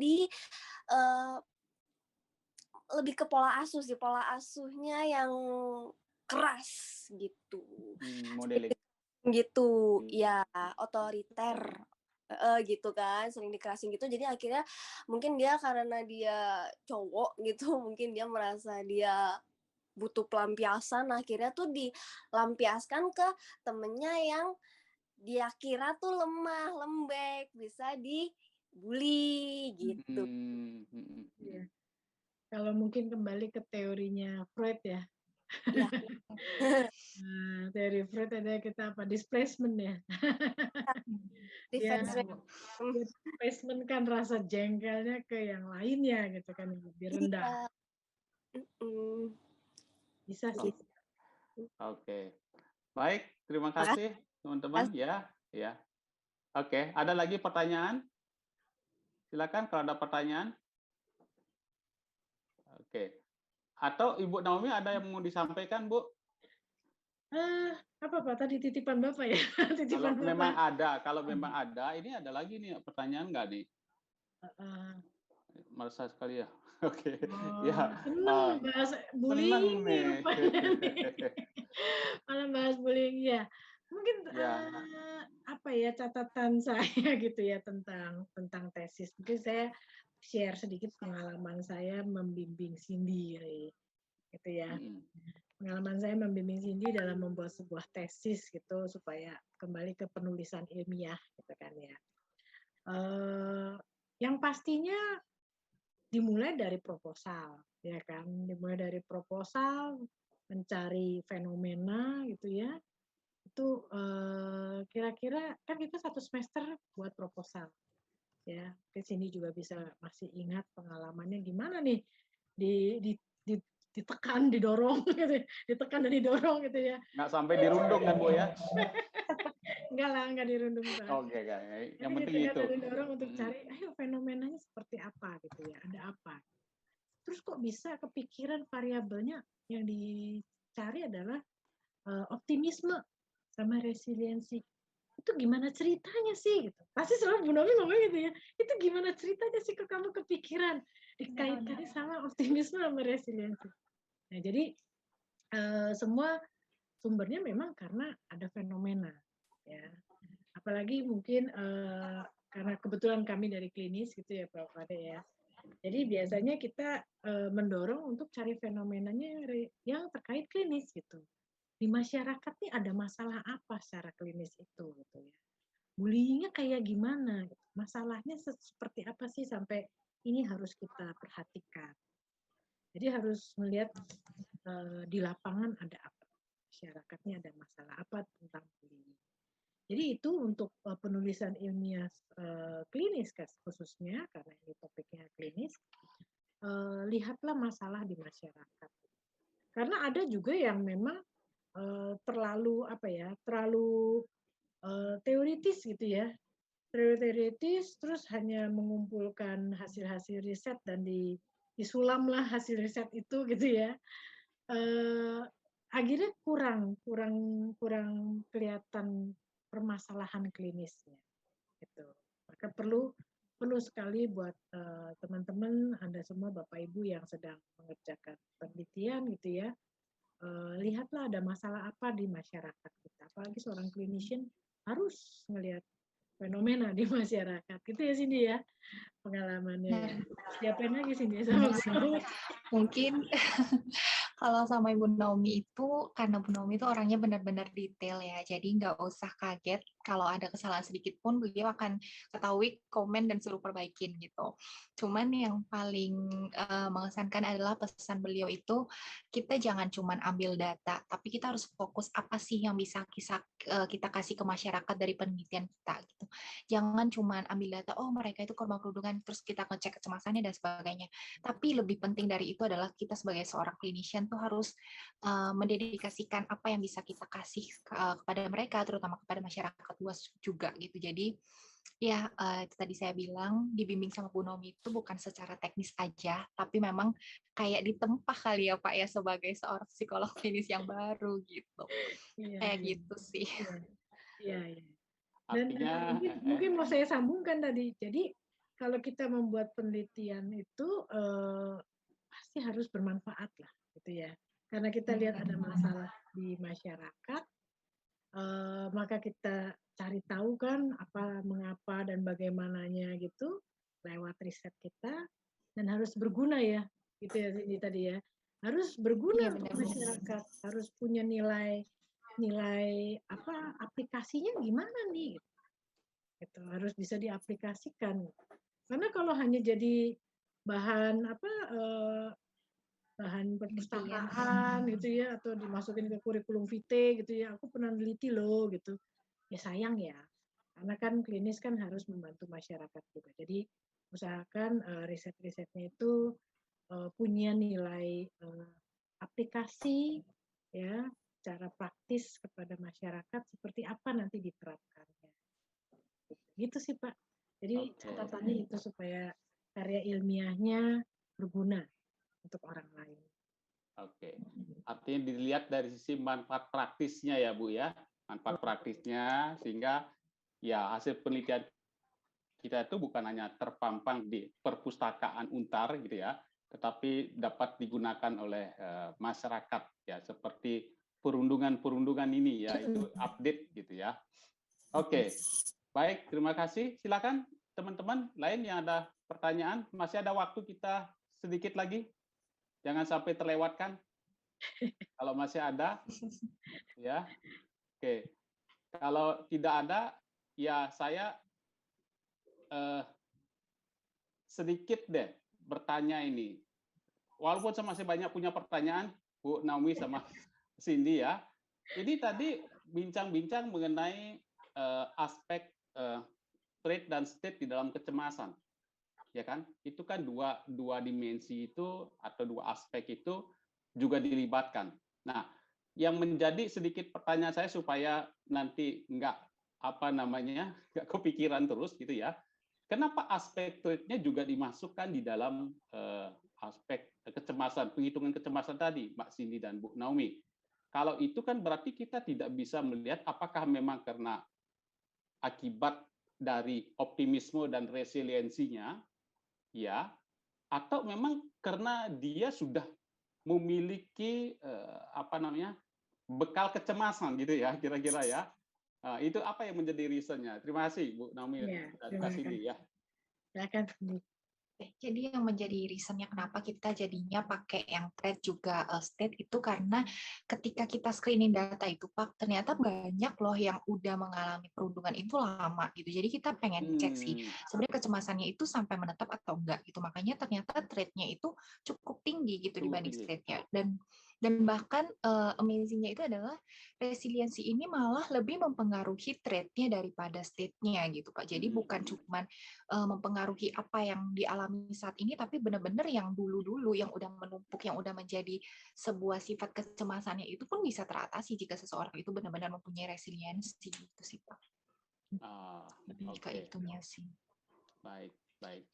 Nah, itu jadi pas penelitian itu kan memang penelitian itu kan memang ya itu tadi Bu Naomi kan maunya tuh bukan cuma sebatas kayak kita ambil data, tapi benar-benar dikulik gitu Pak. Jadi benar-benar ini orang kecemasan dari kapan nih Cindy? Coba cek lagi datanya gitu kan. Makanya data demografisnya itu panjang Pak gitu. Dicek udah berapa lama, perundungan yang dialami itu apa, kecemasannya itu sejauh apa gitu. Kalau sama Bu Naomi semua diminta sih Pak gitu. Jadi benar-benar dicek resiliensi dan optimismenya itu pun mempengaruhi kecemasan apanya aja nih gitu. Apakah benar-benar bisa mengurangi kecemasan yang hanya saat itu atau bahkan trait-nya juga bisa. Tapi puji Tuhannya memang trait-nya juga terpengaruh sih Pak cukup besar gitu. Mungkin Bu Naomi tadi ada yang mau ditambahin. Ya itu yang saya mau tambahin karena memang ternyata perundungan yang dialaminya itu udah lama Pak. Perundungannya udah lama. Jadi perundungannya udah lama tuh datangnya dari mana ya? Tidak hanya dari teman-teman di sekolahnya itu, tapi dari keluarga tadi. Makanya kenapa selalu saya kaitkannya ke keluarga. Karena biasanya Pak, buat teman-teman semua gitu ya, kasus-kasus perundungan ini si korbannya aja juga punya trait anxiety gitu ya. Bukan karena perundungan ya, tapi emang dari dasarnya dia memang orang yang pencemas gitu ya. Ada karakteristiknya lah, karakteristik dari para korban itu tuh memang begitu gitu, pencemas, memang low self esteem ya, terlepas dari masalah apapun, mungkin kayak saya punya kasus ya, dia low self esteem-nya karena dari divorce family gitu. Divorce family, dia ngerasa nggak pede gitu kan, dari kecil dia nggak ngerasa punya bapak, dan itu rundungan yang paling menyakitkan adalah waktu dia TK gitu. Dikatain, nggak punya bapak. Gimana sih rasanya anak kecil dikatain gitu, nggak punya bapak. Emang ejekan gitu ya, tapi nyakitin kan gitu ya. Jadi dia tumbuh jadi anak yang tadi low self esteem ya, yang rasanya ada yang kurang dengan diri saya. Jadi dia sudah punya trait tadi, trait kecemasan itu. Dan itu dapat dari yang sini teliti gitu ya, bahwa memang dasarnya sudah ada trait kecemasan dan ya resiliensi sebenarnya bisa mempengaruhi ya, ada pengaruhnya ya kepada trait kecemasannya itu. Itu sih makanya kenapa traitnya juga diteliti. Ya, baik. Terima kasih Kak Cindy sama Ibu Naomi ya. Ini kita sudah jam 9:01 ya. Jadi sudahi dulu diskusi kita hari ini gitu ya. Jadi teman-teman kalau masih ada penasaran, pertanyaan-pertanyaan ya, boleh nanti disampaikan di grup kita. Siapa tahu nanti nimbrung Ibu Naomi di sana, jadi bisa ditanggapi gitu ya. Baik, terima kasih sekali lagi Kak Cindy dan Bu Naomi, luar biasa manfaat praktisnya terutama kita dapatkan malam ini ya dari kedua narasumber yang memang sangat aplikatif ya, sangat aplikatif apa yang disampaikan tadi. Baik, itu saja diskusi kita kali ini ya. Barangkali ada yang mau disampaikan oleh Sis Indah. Sis Indah saya mana ini? Oh, ini Sis Indah. Wah, ada sertifikat untuk Ibu Dr. Naomi Sutikno ya. Terima kasih Sis Indah. Wah. Kita kasih reaksi tepuk tangan dulu nih ya. Terima kasih, saya terima ya Pak Made untuk sertifikatnya. Terima kasih Bu Naomi. Hanya Ibu Naomi Sis Indah, Kak Cindy nggak dikasih? Oh, makasih juga rupanya. Makasih Kak Cindy ya. Baik, ini dua-duanya narasumber sudah mendapatkan sertifikat Cindy Stefani Tanjung Magister Psikologi Psikolog. Terima kasih. Baik, Sis Indah. Jadi di ujung acara biasa kita didokumentasikan oleh Sis Indah. Silakan Sis Indah untuk didokumentasikan.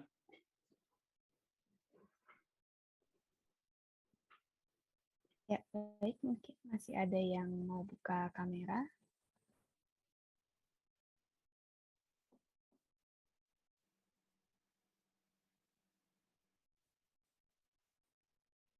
Ya, saya mulai dokumentasikan. 1, 2, 3. Bentar untuk halaman keduanya.